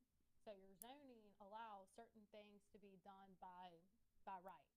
So if somebody has, say if somebody bought a piece of property and it's 225, you know, so say it's 250-foot R1 piece of property and they wanna divide it 100 and 100, or whatever, 125, 125, maybe they wanna go, maybe it was already subdivided and they just wanna split it back. I mean, they have a property right to do so. Well, that's fine, that kind of stuff. I'm talking about the splits that someone has a 100-foot lot and they're putting 4. Well, and I'm thinking of one recently specifically, and best thing I could tell you for legal advice, you have a mechanism in place. So the administration can't control what people submit, but planning and zoning and this council can vote it down based off of the fact that it's a violation of your planning and zoning. So if your planning and zoning says it requires a 100-foot lot or a 75-foot lot or whatever the case may be, that person does not have any sort of property rights to come in and say, okay, well, now I want to take my 100-foot lot and divide it into 3 Non-conforming lots. non-conforming lots. They have no right to do that, but you as a council have to use the tool and the mechanism that you provided yourselves with, which is your comprehensive planning and zoning. You have to use that and be willing and ready to use it to deny variances when they're asked. Because it sounds like to me what you're really saying is we shouldn't be granting variances. And Property splits that are like if you have a conforming lot, a 100-foot lot, and then you're splitting it into 4, I think at this point that should be not voted on until we finish this comprehensive plan, if Well, that's gonna be a so good thing for the city. my answer to you would be, from a legal standpoint, that should just be voted down. And you have the tool to do that. And so, They can always bring it back if we vote it down, even, but. Well, yeah, we're we not don't- voting it down, and that's the point. Well, but if we're not voting it That's down, us not that's voting it voting down, down. it's on us. I mean, it's us 7 are the ones that have to vote on it. Yes. Right, anything I vote on, I have justification why I vote for something. I do my homework, I look at specific, I look at the area. Specifically, I can tell you exactly why I voted for something, right or wrong. And that's what I do. That's how, you know, there's 7 of us up here, right? We can vote 4-3, 5-3, 1, whatever, right? We all have to do our homework. We all have to look at the surrounding areas and understand what the impact is, what's the neighborhood, because not every one of them's the same. And that's the way I look at it, right? The ordinance is in place to guide us to what the rules are. And to me, that's our decision to Yeah. follow the I rules and, agree. you know. Well, and I understand what Councilman Nama, yeah. I mean, it It's a pickle. specifically But the addresses point- procedure, in the procedure that we're basing it off of, yes, zoning, but then also the comprehensive plan. And we're in the midst of still gathering information of how that comprehensive plan is gonna look.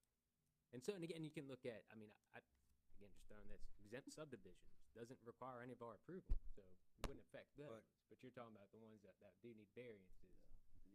and Kyle, I do agree, you know, on this.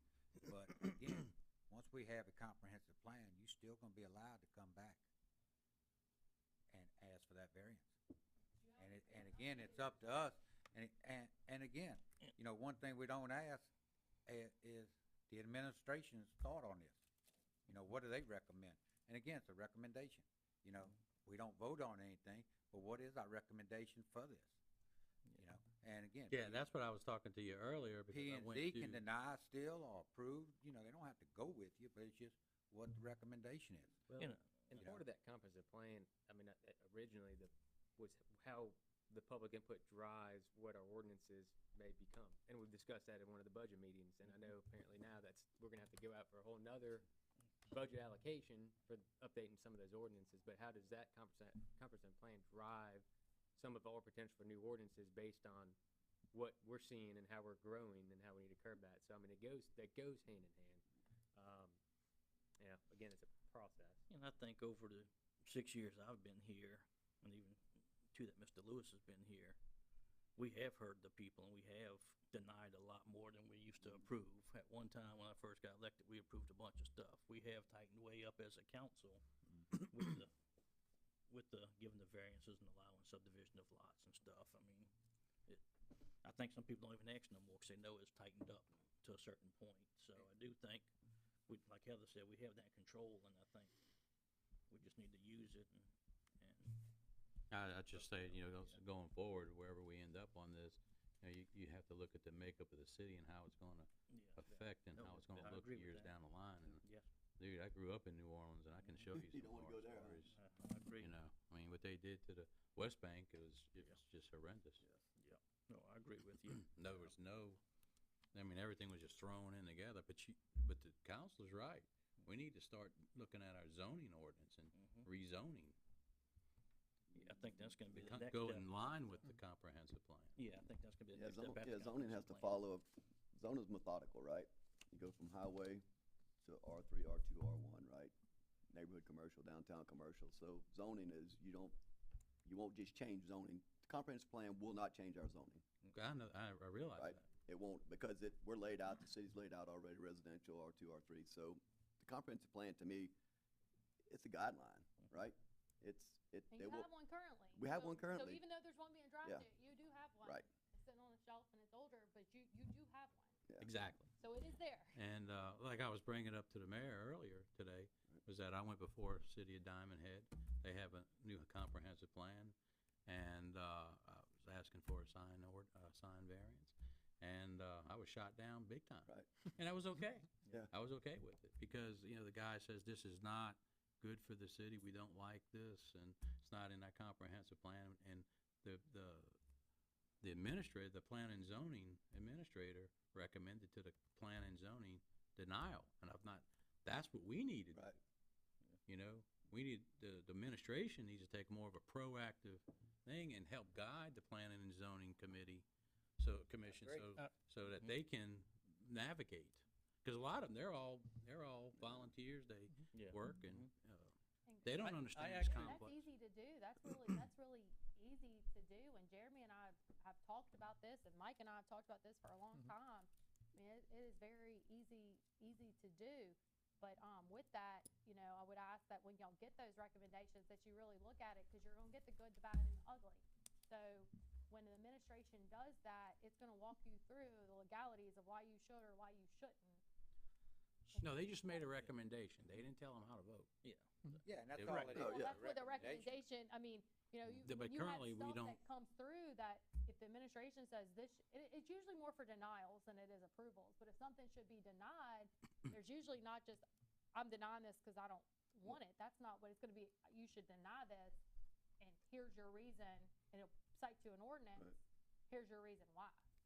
Generally MMA, will say, Opinion. but I guess what I'm also factual. getting at, it's all about the language, because when you look at, like, when you look at the mayor's report, everything's always a motion to approve. That's telling somebody, hey, you need to approve this. This is a discussion to make a motion, but the way this is saying, this is telling somebody, oh, okay, they want us to approve this. And so it's the way the language is being directed, and that you know, that's kind of like I look at it and I say, why does it say that? Recommendation may be, I think it was land use at MML. I sat in that class a few times. Can we possibly look back, see who teaches that class or gives notes, and have them come down and have the planning and zoning commission and maybe city council do like a workshop, and even if it's gotta be public, since we all be there, and give that same class that they kinda give at MML to planning and zoning commission, cause They it get no is really a good class, you know? I think it's the land use class, if I'm not mistaken. it is. It is. I mean, is there any way we can line something like that up? Bob Barber teaches it. I mean, make a phone call then and see if we can line something like that up. Because I think it'd be good for them to hear it. It'd be a training Going back class. to what Gary was saying, if y'all would like, and I would gladly recommend it, that the administration, our zoning administrator, should put a cover letter with every application that goes to planning and zoning that y'all would also receive that says, we make a recommendation for approval or denial based on the following facts. You know, is there a hardship involved? What's wrong with, you know, why can't they make something work? Or I bought a 50-foot lot and I want to put a 40-foot house on it. Well, that's my house plans. You bought the 50-foot lot. The zoning was already in place, And so I'm go trying to change your look- house plans. I wanna say it's Bill Luxey who does a And really you gotta nice stand job firm. with Dominic this. does. I And can't that's remember, one I of don't the know if things I've ever had a reason to we look at do. my head. You know, we allow lots to be split, and so instead of fitting your house to the lot, that's now a non-conforming lot, we fit the lot to the house and give more variances. So we created another non-conforming structure on a lot and all. You know, so again, if you split it to 50 foot, just say, you know, whatever, make your house fit the 50-foot lot with the variances and not ask for a 1 yard setback or, you know, instead of a 5 or a 8 or a 1, you know, 5 yard instead of 20 or something, you know, and do it that way. But when you getting hit both ways with lot size and variances on the setbacks and this and that, then, you know, it just creates more problem, because when you see it, this is some of the areas where we're allowing this, where we're seeing parking in the streets and everything, because they don't have the property to park on. People come cut their grass, they gotta park their vehicle and trailer on the street, and, because they don't have a place to Can't pull get in off the the yard. street, yeah. And so with that, that's what we need to think about, just like, you know, we was talking about it earlier, Yeah, so. I agree. Good discussion. So Would my, y'all like to see that? yes, Yes, I mean, we can yes. test the waters and, Yeah. I mean, I'm all for it. Okay. I want to put facts on there. I don't know if I want to steer it towards, make a recommendation to deny. I want to put, here's what hardships they are not qualifying for, and based on our ordinance, this wouldn't meet the needs for a hardship. But I like the facts driven and how this, Yeah. how it Well, supports I or think not it's gotta be supports. based Generally- on facts, again, But no, you know. I just I don't. think, you I make- think you know, we recommend the approval based on these facts, we recommend the denial based on these facts. You know, And Kyle, you kind of have to have that from a legality standpoint, because the last thing you want is your administration pointing out all the deficiencies to go to planning and zoning and then say, oh, we approve it. So it needs to be pretty, So we're okay from it just that it's not steering. it's not steering, you I still just- have all your you choice. are I is just you're don't- That presenting process You know, is your, again- used in the other administration cities. is just. Again, this Gary is just just said. what the recommendation would be, and again, you know, everybody's gonna vote for what they think. Again, you know, y'all might see it totally different, that it is a hardship or it But I should be think- done or whatever. I think the letter would You be good, because most of the time, the lessons come when somebody hires an attorney. They sit at the podium and tell us everything in the ordinance that it says. This the most lessons most of the planning and zoning get, because they haven't read the whole book, couldn't to know all the hardships or But if you, why this should qualify. So if that was given in a packet saying, but also They if don't you really need these follow, hardships. there's like A through Oh. H or something, and all the things that got applied yeah, for a variance, none of those ever apply. nobody's Because, ever I mean, ever there's no tried to. way to get a variance at all Exactly. based on that. Yeah. But I remember a day when I first got on planning and zoning, and they had guys like Boston and Tommy Chapman and Eddie Danzy, and nobody received a variance. And I said, man, y'all tough. Yeah. So, Gary, your experience in the other city that you referenced, when you asked for a variance and you received, you know, the administrator gave a report, gave the facts or findings. It was very said, detailed. I reject it, or I would recommend a rejection. Yeah. How did that, did you like that process? I mean, you used it. Well, you know, for my customer, I didn't like it, but that's okay. But as far as watching the Saw that process, sign, did you? I liked the process because it was thorough. I understood it. You know, I agreed. I didn't necessarily agree with it, but hey, you know what? I'm okay with it. You know, I didn't go back to the council and ask them to, you know, to. You got an go answer that ahead. wasn't based on my feeling or your feeling or. Right. It was. What It was based on one of a the set premise. planning We and got zoning a felt like one day, plan, whether they had a good and day it's or a not bad part of our day. plan. Yep. Okay. It was a good process. I think I talked to you about it before. Yeah. And it was well put together. Okay. So, all right. Yeah, I'd like to see it. Any further discussion on that item? So you gonna get back to us, Mike? And check with the land We'll use move forward guy, with too. implementing. E, discuss health and sanitation ordinance. I think that was Mr. Lewis. Yeah, I had asked just to, and believe there's a copy attached. Yes, The first yes. sample, okay. So just wanted to go through and take a look and discuss, and then at the next meeting, maybe if there's any input, but look at approving this. So what this would allow is right now, we really don't have an ordinance where there's discharge from another house or a shop, business, whatever that may be, and it's unsightly or it's detrimental to the health or offensive, discharge to the resident next door, the neighbor, really don't have an ordinance to have any teeth in citations, and it gets into a civil matter. But what this would allow us is, if you have, and it has listed, of course, there's different discharge potentials, and whether that's, even something as, you've got a huge bonfire right next to your neighbor, and it's going straight into your bedroom, there's no recourse. And I just use that as an example, but this would better allow us to have teeth to getting involved, and yes, in fact, that this is frequently discharging, whether it's smoke, spray paint, dust, whatever it may be, that has a negative impact from a health standpoint to the neighbor, then it would go through a process of citation and then court appearances. We really don't have anything in place, and correct me if I'm wrong, Ms. Smith, but nothing in place to really enforce that right now. Is that correct? So, you wanna leave this on for possible approval at the next Yes. council meeting? Yes. Okay. So is there spec- Yes, to have an opportunity to review.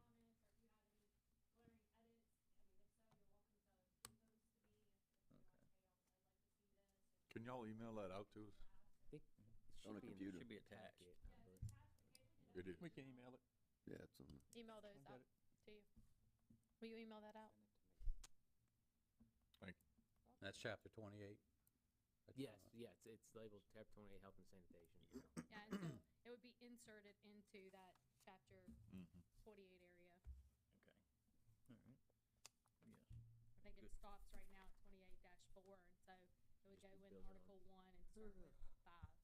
Good research. Okay. All Cool. right. Any further discussion on that? Okay. Any, old or new business, Mr. Hoffman? No, I don't, have much. I know we've been talking about it. We're gonna work with the police department on increasing police presence downtown. Yep. Especially after certain hours. Yep. Been, had a meeting last week, continue to have some, putting something together. Hopefully, we'll have it included in the budget as well, how we're gonna fund it and exactly what we're looking for. And we're, I guess, discussing the possibility of with the VR or short-term rental Short term. fee, creating a position or adding another position to the police department that may Correct. work as a inspector and as an additional officer during certain And all. patrols, Yes. whether Right. downtown or Ward 6 Downtown, or wherever River or wherever. we have it and, spread out, but some of it would be used for downtown detail and all as well. That's all I have. All Thank right. Mr. Reed? Nothing. Nothing. Mr. Seal? Pods. Y'all gonna do anything with pods? I know he has sent some, I don't know if it was citations or notices, but he has acted on some, as well as containers throughout.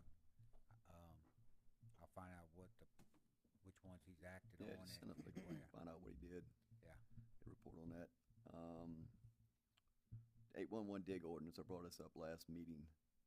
Have we looked at that? I mean, it's recommended that most cities do have one. A dig ordinance is specific to their municipality. That's a state ordinance. I mean, Yeah. Yeah. but this- I called one in today. Yeah, You Yep. cannot dig without calling this. Yes. And so when I've looked at that, Gary, it is definitely a state ordinance, and it will impact people like you more than it will impact people like me. So they have a mechanism for contractors, but it doesn't necessarily help with a homeowner, because they hit something, the repercussions don't really, it's more like, don't do that again. And so I've looked, and our ordinance is definitely outdated, so it's more of just what do you want, what do you want to bring back? We looked at this what was that, we were looking at that a week or so ago? Something like that. Yeah, MML Brought it went to class. Yeah. MML said most cities have adopted them. They give you a sample ordinance, model ordinance to adopt. According to the guys that give the class, it said with your ordinance, you have very little control over outside contractors coming to your city when they work and time limits they work, where they work, and what have you. He's very specific on why the cities need to adopt a model ordinance specifically for 811. Class with, they said you need to adopt this if you don't have it, because if you don't, contractor come town, he'll get a permit, he goes, works when he wants, 7 days a week. You can't limit them, they break something, you're on the hook to go out there and fix it. They were very clear, he said, you need to adopt this, specifically said that, and they gave us a model ordinance, and Can you send the Yeah, model ordinance I to think me? I sent it to, but yeah, it Yeah, was, I may have I mean, it was very specific about why you Yeah. need, because he said, you might have an ordinance, but it does not have the teeth that these ordinances do. Yeah, and you have ordinances, Yes, yes. but they're out of date. Very No, they were adamant that cities need to just take this model ordinance, put your name in it, and look at it and understand it, because you said you have you think you have control of contractors, but you have very little control of them with your city ordinances. So by adopting this, and they hit, Well, heaven forbid, a fiber optic line, you limit their time of their operation, right? They don't work on after 2 o'clock on Friday or something, right? You put your water lines out. It gives them some guidelines. because we had a water line hitting Ward 6 a few years back, remember that? Oh, That was a mess. But no, we had Wasn't them even- all over. wasn't even below the Right. ground. We They drill found them out through 'em. later where they drilled through drainage pipes and, all sewer pipes as well, and, Yeah, they did that on the back of my it's building. after the fact that, Yeah. and roads sinking, yards sinking, when they dig it up, they find the cable running through. I'll And that find Would it. you like us Send to definitely do- give some accountability, because, I mean, if they go out there on a Saturday morning, Sunday morning, You gotta call in Public Works and pay overtime to fix, yeah. Yeah. fix their And that's some of the problem stuff that they they say it helps you do is limit their time of work and helps you better control contractors in your municipality. Good deal. I think we'd like us to try to find a sample ordinance like you're describing. Yeah, To, I'll- at least the MML had- council can be briefed to kind of look at it. It and was bring- something bring it MML up. had, actually. It was MML proposal. Okay. I mean, if you took I could probably get it from MML, Yeah. but if you have it, it's easier Lewis, if you would just and send what the hell's it, but the if damn not, mayor? Lewis, the mayor, I can Mayor- look up the agenda and see who Yeah. taught the class too. Yeah. Okay, all right. Anything else, Mr. Seal? No, something else. Just put this in your brain, right? Minimum green spaces on properties, on houses, right? We got houses built and they're concrete wall to wall, right? I don't know if any of our ordinance says you need X amount of grass, right? On your property. Now, one on Estabrook, right, the property subdivided, there's a house and there's concrete. One on Ullman by the park, the old parts, He-Mills. It's concrete, right? I don't know, right? There should be some, and I don't know what the hell the number is, but should you be able to come in and concrete or asphalt or put rock on your whole complete property? Or Talking like one on Estabrook that they did a few Yeah. years ago? Yeah, or should there be Did you get some? an email about that today? Cause I did.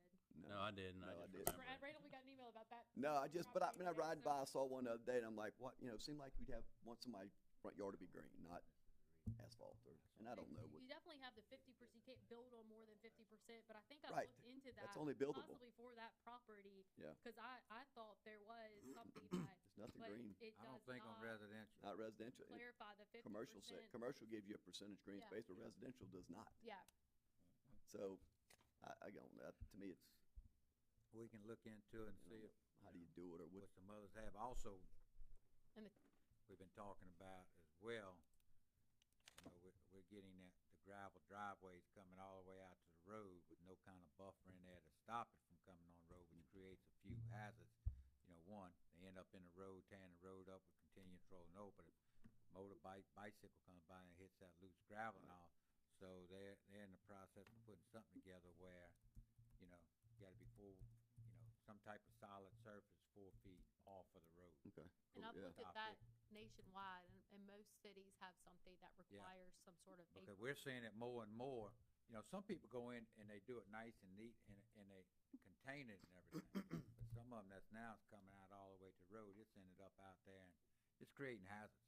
And the Right. ones that I've Yeah. seen, it looks like it's an average about 4 to 6 feet in is what they require for I this. would probably Yeah. say 4 feet, whatever sidewalk at least I is. mean, the problem is it does create a hazard in you know, especially when they're brand new, cause the rocks are loose and Loose, whatever, but, I mean, if you ride just through my ward and Ward 3 and Ward 4 area, I mean, almost, I'd say at least 40% of the houses have gravel driveways. They go all the way to the street. Yeah. So, I mean, it's not something we can do retroactively, so, I mean, I don't know, can we do it retroactively? city and make them right-of-way, go in and pave the right of way, or would that be something the city would have to do if the city requires it? And it's part of the city right of way to go in and pave those, to create that buffer zone, because otherwise we're just, you know, I mean, if we got 10 more that come in the next 2 or 3 years, that's not gonna, you know, requiring, it's not gonna make a difference for the, No, I mean, I've 500 or seen them so when that they've are out gone in there, and you made, know? and made it where, hey, you have 6 months or a year to come into compliance with this ordinance. I mean, I guess that would really become, how much do y'all wanna fight?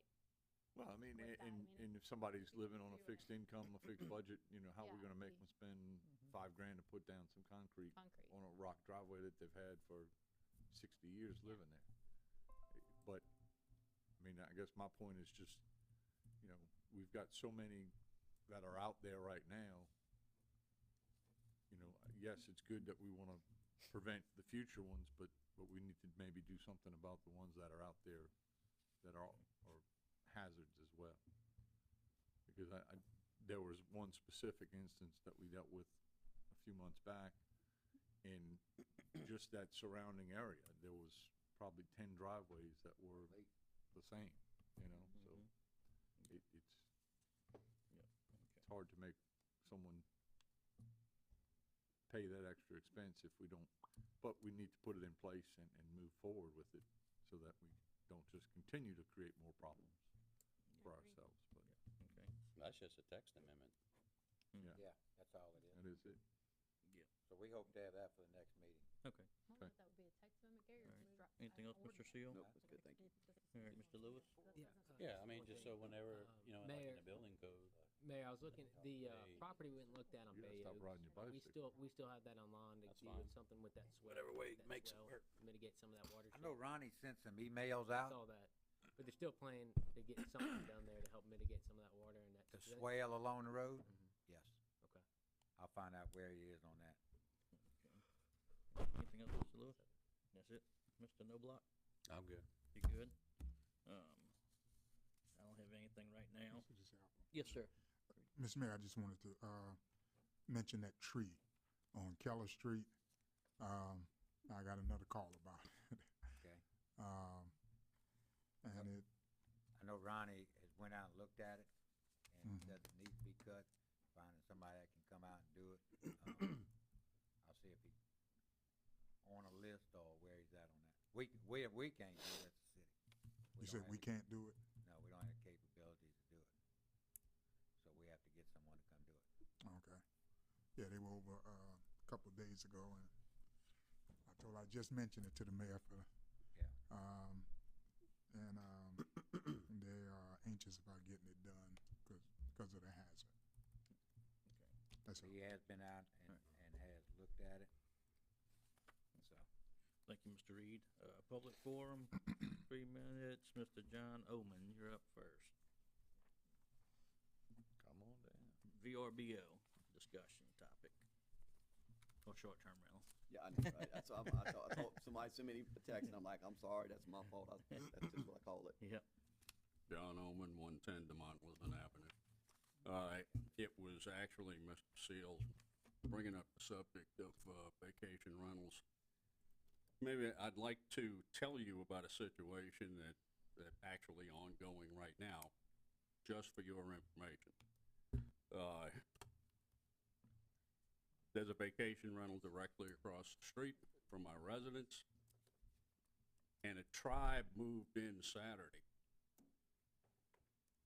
They've had 11 vehicles and a boat trailer on the property since then. Have no idea how many people are in there. There's a bunch of kids. And I'm not complaining about anything. You know, this is, I think you said the emphasis should be on complaint driven when you do establish something. Because if I'd been given this information on paper, I would've gone, no way, this can't possibly be. I mean, the owner might not feel too happy about it, and I'm not sure how the fire marshal would feel about the number of people in the house. But, that was really my point, is that an unusual circumstance, and I might have said more to the owner about it, except that, I'm aware that this is probably the last rental there will be for the foreseeable future. But they're gonna be there all week if you wanna go see it. Looks like a used car lot over there. And as long as you mentioned subdivision of property, I think, as long as Mrs. Monty's healthy, you got all the safeguards in place you need. Thank you, sir. She's an asset. Mm-hmm. Yeah, thank you, Mr. John. Mr. Cliff, Rabbit Lake.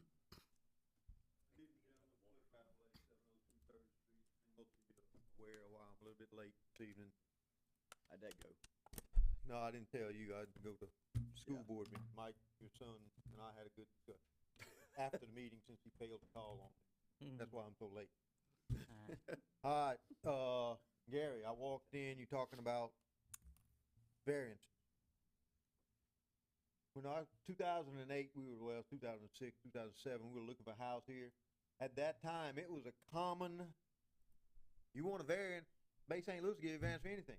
Don't go to Long Beach or Pass Fish Jan though, cause Bubba, they have rules, and if you don't meet the rules, so it was it's almost a joke. We got good set of rules, we really do. We have a good set of criteria. And you guys know as well as I do, hadn't paid real close attention to it. Doug, and you and I have had that discussion. We had taken the attitude for economic development and for, it was consistent with the area. I think y'all done caught enough, comments from other folks to know, we got an ordinance, let's stick to it. I think you can get a lot of public support for that. Somebody's gonna be unhappy, a lot of people are gonna be happy. Vacation rental ordinance, I wasn't here for that discussion. Y'all know I'm not real keen on something, but yes, we enforce animal control, we enforce noise by complaint. You got a complaint, we already have ordinances in place. Doug, I don't think you got the if you look at what the Bay St. Louis 2045 said, y'all ought to be paying us and bringing all that business into town. You didn't see that, most of these guys saw that on a separate text message. Your pocket's getting deep though, you might need to share some My, of that. my pocket's getting thin from what, I'm on fixed income, Mike. Yeah, I am too. My wife said she fixing to spend it. Yeah, there you go. Guys, look at the demographics, they said.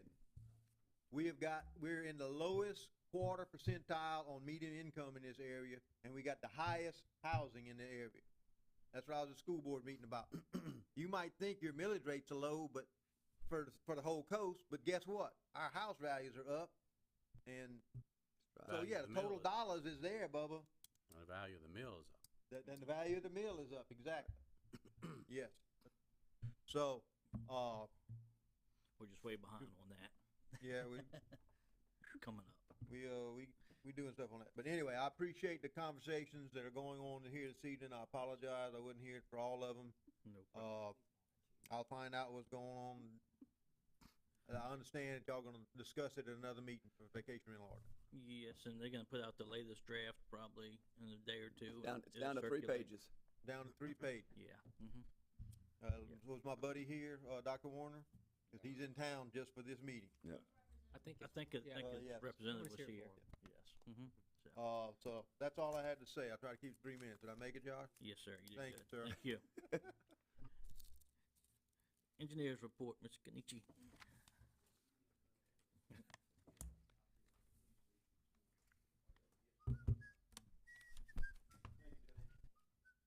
All right, good evening. I don't have any action items, but you should have received our report last week, I guess. So if there's any particular questions about anything, I'll be happy to address. I'm gonna bid to pick up pickleball courts out. We actually met on that today. Hot dog. Yeah, we received the geotech report, so we're finalizing the plans for the foundation It's really gonna be a more of a performance spec to the pickleball contractors. They will design their own post-tension slab, which is what all the regulations are recommending. So, probably maybe at the next meeting in August, we can plan on having Hope so. authorization advertised, That'd or be the first meeting in August. One of 'em. Ideally, first meeting in August. We'll good. shoot Which for is, that. our first meeting in August is the 8th, right? I think so, because the first falls on. Somebody first said it was Tuesday. listed on the website or somewhere as the first. That would be, Yeah. Be the 8th. Right. be the the 8th. The downtown loading spot, when are they gonna fix those stripes? As soon as we can get a commitment from the striping contractor to come back and finish his punch list and finish his yield stripes That's that part he's of gotta his put in. punch list, Oh, yeah, yes, sir. black that out and redo it, Yeah, right? he's got a couple of different options that he's proposing to put the diagonal stripes through there, so, Okay. And you black them out, I mean, you black them out and redo them and. yeah, that's one of them. You Yeah. can burn them off, you can, Yeah. blacking them out, it Yeah. doesn't really hold up very long, Right, so okay, might be the least. cool. Okay. Any, so I noticed on the water well, we're just waiting for the public hearing, we got not site plan, but the, area plan completed. Right. We're just waiting for the public hearing The now. permit application's been submitted, public hearing is next week, so then we'll do the minutes and, do a sign-in sheet from that meeting, and that'll go in by August first. That's for the new well? Good. Yes, sir. Awesome. There's one IGR letter we're waiting on from the Corps of Engineers, the intergovernmental review letter, but we think we should have that probably next week. Just thought about this, right? Seeing the fire, and this brought it up, right? This is harbor related, right? The bathrooms that are up under the ramp, the portable ramp, I mean, the car ramp are not, fire protected. Right, so if those catch on fire and compromises the ramp, then we're in a pickle, right? I-95 truck caught on fire up under the ramp and shut the interstate down, right? So they're getting hot enough fire under there for that, structure burning up, and your ramp is compromised, and I don't know how much that ramp costs, but it's probably pretty expensive. So when do you get a quote on fire protection for that building? Or what do we do with it? Well, there is, there's a fire hydrant right Oh, in front of it. Yeah, I know, but it's it's not sprinkled, and I don't know, how do you protect it, right? Again, it can never happen, So but, your ramp is concrete, so you probably have but at least a I-95, 2-hour burn rating on I-95 is concrete too, but, Yeah.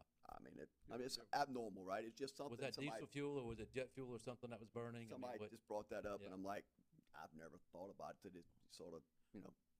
and maybe it won't get compromised, it's just It'll take a lot. if it did Yeah, it's- compromise, then what do you do? Just take a look at it. Shut the harbor down and, It's not a bad idea to look at some type of automatic don't fire know what- sprinkler or something. It just, somebody brought it up, and I've been forgetting about it, and, the interstate shut down because of it, and right, it's probably jet if it's- fuel or something, and, If there's a sprinkler line on the bottom of the bridge, that would yeah, I don't know Yeah. what you do, right? If, maybe it can't distinguish it. burn hot enough and long enough to compromise it, but it'd be hard for us to get money to put a new off-ramp. Yeah. Don't let them park That's a in good point. We'll definitely let And look I into don't, that. right, somebody brought it up to me, and I kept forgetting to bring it up. Yeah. I can check with MDOT, see if they have any guidelines on what their burn, Yeah, that's Okay. perfect. burn Alright. duration is for their Yep. bridges. Okay, good. Anything else? I got the 603 turning lanes, number 7 on your report. Looked at it, wasn't 100% funded, it said. So it's a 20% match on that? 20%.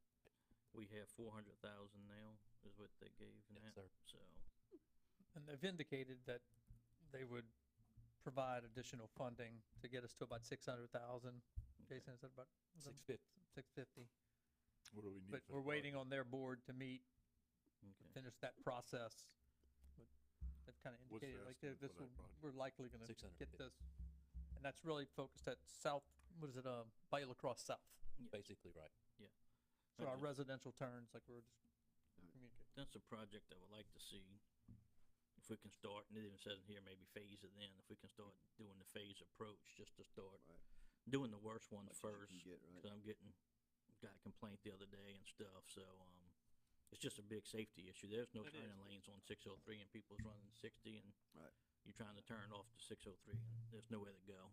So, One thing that I might mention to speed up that process is not go through MDOT for the, for the design contract. I mean, that, to go through the preliminary engineering and all those approvals take place.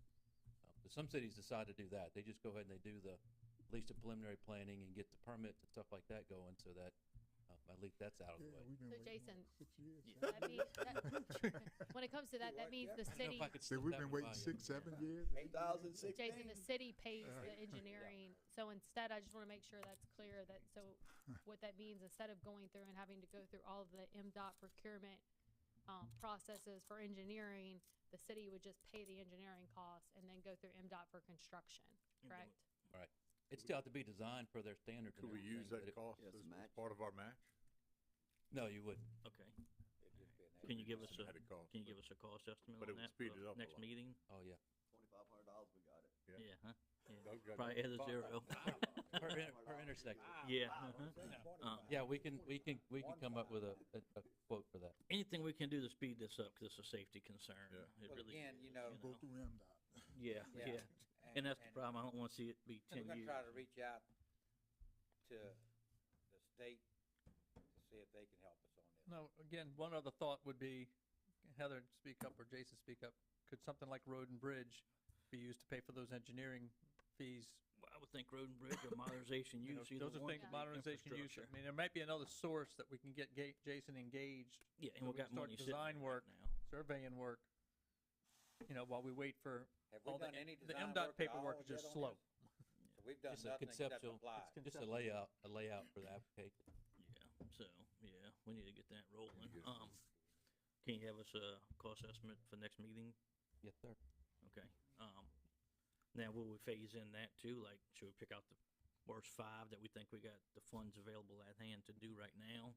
And Yeah. then as we get additional funds to do additional Well, I ones? think originally it was everything on the right-hand side of the road going out. Yeah, everything heading north? Yes, Mm-hmm. you know, That's what I Till mean. Bayou LaCroix Bridge. Yes, When mhm. we first started talking about this, and we might have included the cutoff road on the southbound lane. And since then, Yeah, I I think looked we'd and have I that see, But I next don't to- know what the cost, you know, what we're looking at, but again, this is, I think the 650, I think, Jason, Mhm. your cost estimate, where we were looking at, was that 650 would take us to the south, yeah, all the south stuff. okay. Again, who knows with that's today's the cost, could interstate that, as well, wasn't it? No. Your last figure? No, no. that was close to $1 million to do the interstate, the gas stations and everything else. Yeah, I think we need to reach out to MDOT Yeah. themselves to do that project and get it done.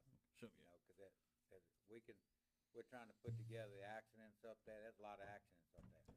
Yeah. A lot of them related to the turning lanes and left turn on yellow flashing lights and nobody, you know, has anywhere to go. So, you know, we need to just get them involved as well. how long of a design phase, design to bidding you think it would take? I mean, till you get. I would say probably 3 to 4 months. By end of the year, we might be able to put something out to bid I think then so. to start the I construction. mean, we'd have to get project. an MDOT permit for all those improvements, you know, so we'd have to submit that to them, but They should give us anything, cause according to MDOT, if it goes past that yellow line, they don't want nothing to do with it, that's right. except to 'Cause tell you I'll- what to do with it. Yeah, Yeah, So, I don't wanna I touch mean- anything. yeah, okay. All right, if you can bring that to next meeting, thank you. we need to get back on that as well. Cause we still got Bonding and all is starting to. the occur again. southbound lane still ponding bad from Avenue South- B Yeah, down in the left lane, yeah. so, yeah. Anything else for Ms. Kenichi? All right, thank you, sir. All right, thank All you. right, Thank you. City clerk's report. Motion to approve the Bay St. Louis docket of claims number 23029 dated July 18th, 2023 in the amount of $1,016,731.31. Do I have a motion? Yeah, motion, I'll send y'all some, I forgot to send out some questions I had. Bulky waste, $13,000. For what now? Bulky waste, it's usually like 4,000, isn't it? 2 years ago, maybe. I But agree. now bulky 13,000. waste, dog, now is their, cause remember, it used to be a dollar, Mhm. but now it includes the grapple truck service too.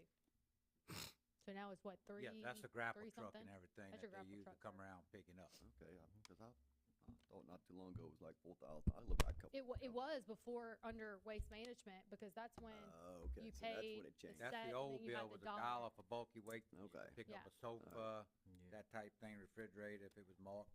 I don't know if they were gonna get, I don't know if it was worth $1, but at that time. yeah, they pick- didn't really do. Okay, well, I just noticed, This I mean, is I guess I everything. didn't notice pre-that, but I just know it Yeah. used to be So that's 4,000. what, and that would make sense, $5,000. cause I think it went from 1 to 3, so mathematically that's, And the splash pad utility bill was $2,200. I was gonna say Yes, how long- and they looked at that, based on the numbers right now, is right. Right? That many gallons of water. MLK, we'll be looking at that. We tried to use last month, but last month it was down for that entire pay period with the, board that burnt up. Right. So we'll know more on what that does as well. But they're still continuing to look at that fee over there, Okay. Okay. so. All right, motion, Mr. Seal, do I have a second? Second. Second, Mr. Hoffman. Any further discussion? Vote to motion. Aye. Aye. Aye. Aye. Aye, passes 6-0. B is motion approved Bay St. Louis docket of claims number 23030, special dated July 18th, 2023, in amount of $240,000. Motion. Motion, Mr. Seal. Do I have a second? Second. Second, Mr. Lewis. Any further discussion? Vote to motion. Aye. Aye. Aye. Aye. Aye, passes 6-0. C is motion approved Bay St. Louis docket of claims number 23-031, Community Bank, dated July 18th, 2023, in the amount of $53,134.02. Josh, let me amend that amount. Nope. Yeah. When that came in, that what I was got. interest only. Okay. They actually, Community Bank sent us that. We Okay. challenged it and said, hey, our documents say it's supposed to be 413, PNI. 280. The amount is $413,280.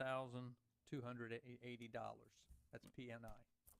Okay, That's a payment, loan. So I just got that at like That's the entire 3:30 thing. today. okay. Yeah. All right, so, motion, Mr. Seal, to approve it in the amount of $413,280, principal and interest. Do I have a second? Second. Second, Mr. Hoffman. Any further discussion? Vote to motion. Aye. Aye. Aye. Aye. Aye, passes 6-0. Thank you. Thank you. Consent agenda items A through Z. Just enough, huh? Had a question Let on me see. Okay. the, flood insurance quote. Is that, so that, the coverage limits for the building's 500,000? What number is that? Sorry, it's C. C. It's the flood insurance quote on the new police, building. So it looks like we have replacement costs at $4,411,400. is that for contents, Kyle? This is, Assurant, it's with Assurant. Building's 500, contents is 1,000. I mean, 100,000, 600,000 total. That might be the maximum that they allowed. Do we have any opportunity to do a secondary? I mean, I know, yeah, I know there's a cap on, well, there's a cap with NFIP and you have to do a secondary if you wanna do anything above that, but based on flood, and I know it's probably higher ground, but that's only covering a fraction of what the cost is to replace the building. Kyle, I think, they factor out the cost of the land somewhere in there. But we So can that put might in be just the building itself. That's still Yeah. pretty It's low. still has- shy, but That's Coverage. Still pretty low for flood, I huh? think that's all that, yeah, it's 500 on that, That's What's the that? max. But- but we It's- can look at, You wanna yeah, see this about- is what John sent back to us. Yeah, it's got 500 for building, only 100 grand for contents. Yeah. Well, I see But he's gotten replacement cost everything, at he knows what the cost of the 4,411,000. building is. I mean, we've given him everything on it. Yeah. We're I right. don't have an answer for you. I'm happy to get it. This is private too, I need right? to I get mean, this- you're not going, I need it's to No. get very that price on FIP. my buildings. You're not dealing I with said, I need government to on get that. that price on my buildings. So, I got do we need to put this in place or see if we? Generally, your flood insurance is a 30-day waiting period. I would put Yes. this So, in place at least, and we can look you know, at more. Additional? I mean, at least let me get, I'll get the answer to your question, email it to you tomorrow. Do you wanna include in that motion the authority for the administration if there's a better option? Did you go ahead and bond that? Because I mean, he even talked about writing the check and having us, him invoice us to get the coverage going because of the Yeah. 30 days. yeah, you're not gonna have the time 'Cause period once you to get a go storm in the back, Gulf, so you can't go, if they they stop call selling. and they're like, oh, here's this other option, unless you give them the authority to do that, they're not gonna be able to change it without calling a special meeting or, Even on new construction, you got 30, I know on the home loan, if you close on it, usually you don't have the 30-day. We're recessing this meeting to Thursday. Mm-hmm. Can we get one, can we get it by Thursday? I mean, I would think we want to get at least another option where you have a secondary policy that covers. I mean, I would think, personally, I would think that John would have gotten us the best that he can give us. Yeah, I know we're gonna spend more money on that, just furnishing the place and contents, not Why would he counting give us a quote so low? For an amount? That's what I don't know the answer to that. That's what I'm saying. I can send you an answer to I that mean, I'm looking tomorrow at coverage and rating 500,000. detail, Mhm. and he says replacement cost $4,411, $11,400. No, yeah. Huh? A flood's not gonna take your whole building, so you're still gonna always have a structure there, so you don't need a full value like a fire policy, I wouldn't think, for flood, 'cause you're still gonna have a. I don't know, there was a I mean, couple if y'all wanna- slabs out there. One option for Well, y'all yeah. again would be to table it till Thursday, and I can ask John to be here Thursday, Yeah, I think he to needs to explain it to answer you. about that. Do that. you know. Yeah, alright, so, I don't think 2 days is gonna kill us. Yeah, Let's it's send- still in the construction, insurance right now anyway. Well, the goal is for us to be taking over insurance August 1. That was, Okay. 30 days ago, we told them that was our kind of target date for okay. insurance. So we're gonna do consent agenda minus item C, and put that to Thursday's recess meeting. Yeah, just table it.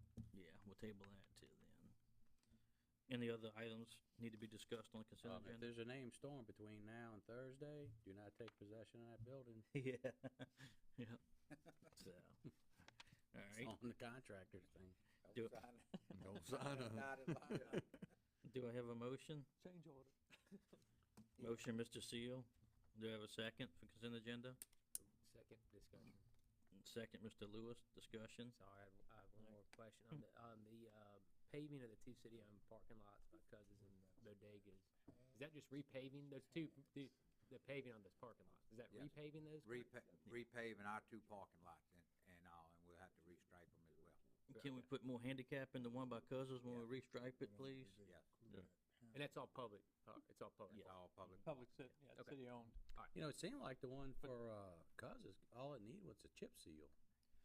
It's really, it's rough air again, it's like. Now, gravel. Bodega is rough, it's got a lot of rock. Your Cousins does too, really, it's like an older style asphalt, I think, it's not as smooth as No, for wheelchairs and handicap, I but think. we'll take and, Pavement would be a lot better. redo the handicap in there throughout both of them. Yeah, yeah, it's kind of a more Where, arrogant. you doubling up on, like the county? So they're buying all the stuff? We're basically using the We're county's using their contract, contract. and then we'll Their reimburse the county.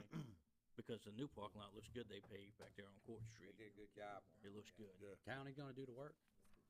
No, Their contractor. their contractor. Whoever got their yearly contract, they bid out, Mm-hmm. so, okay.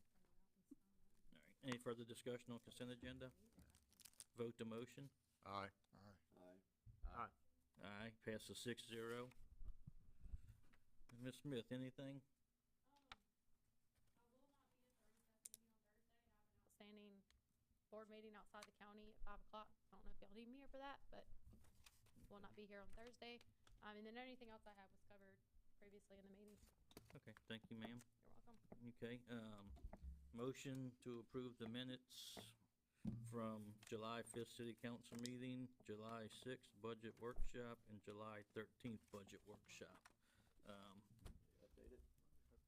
Updated, yes. Mhm. And One time I corrections. don't look over them when they're wrong.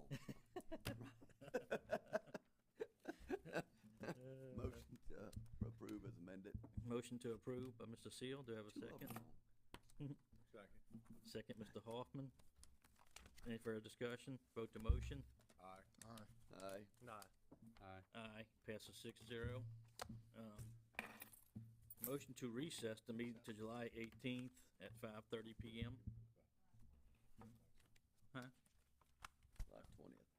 Oh, July, Today's- oh, meeting July Oh, 18th to July 20th, I'm Hey, sorry. Josh. At 5:30. One other thing before we, Okay, you have this thing on Melanie Hotard. yes. I was gonna see, do y'all wanna advertise that or anything, or?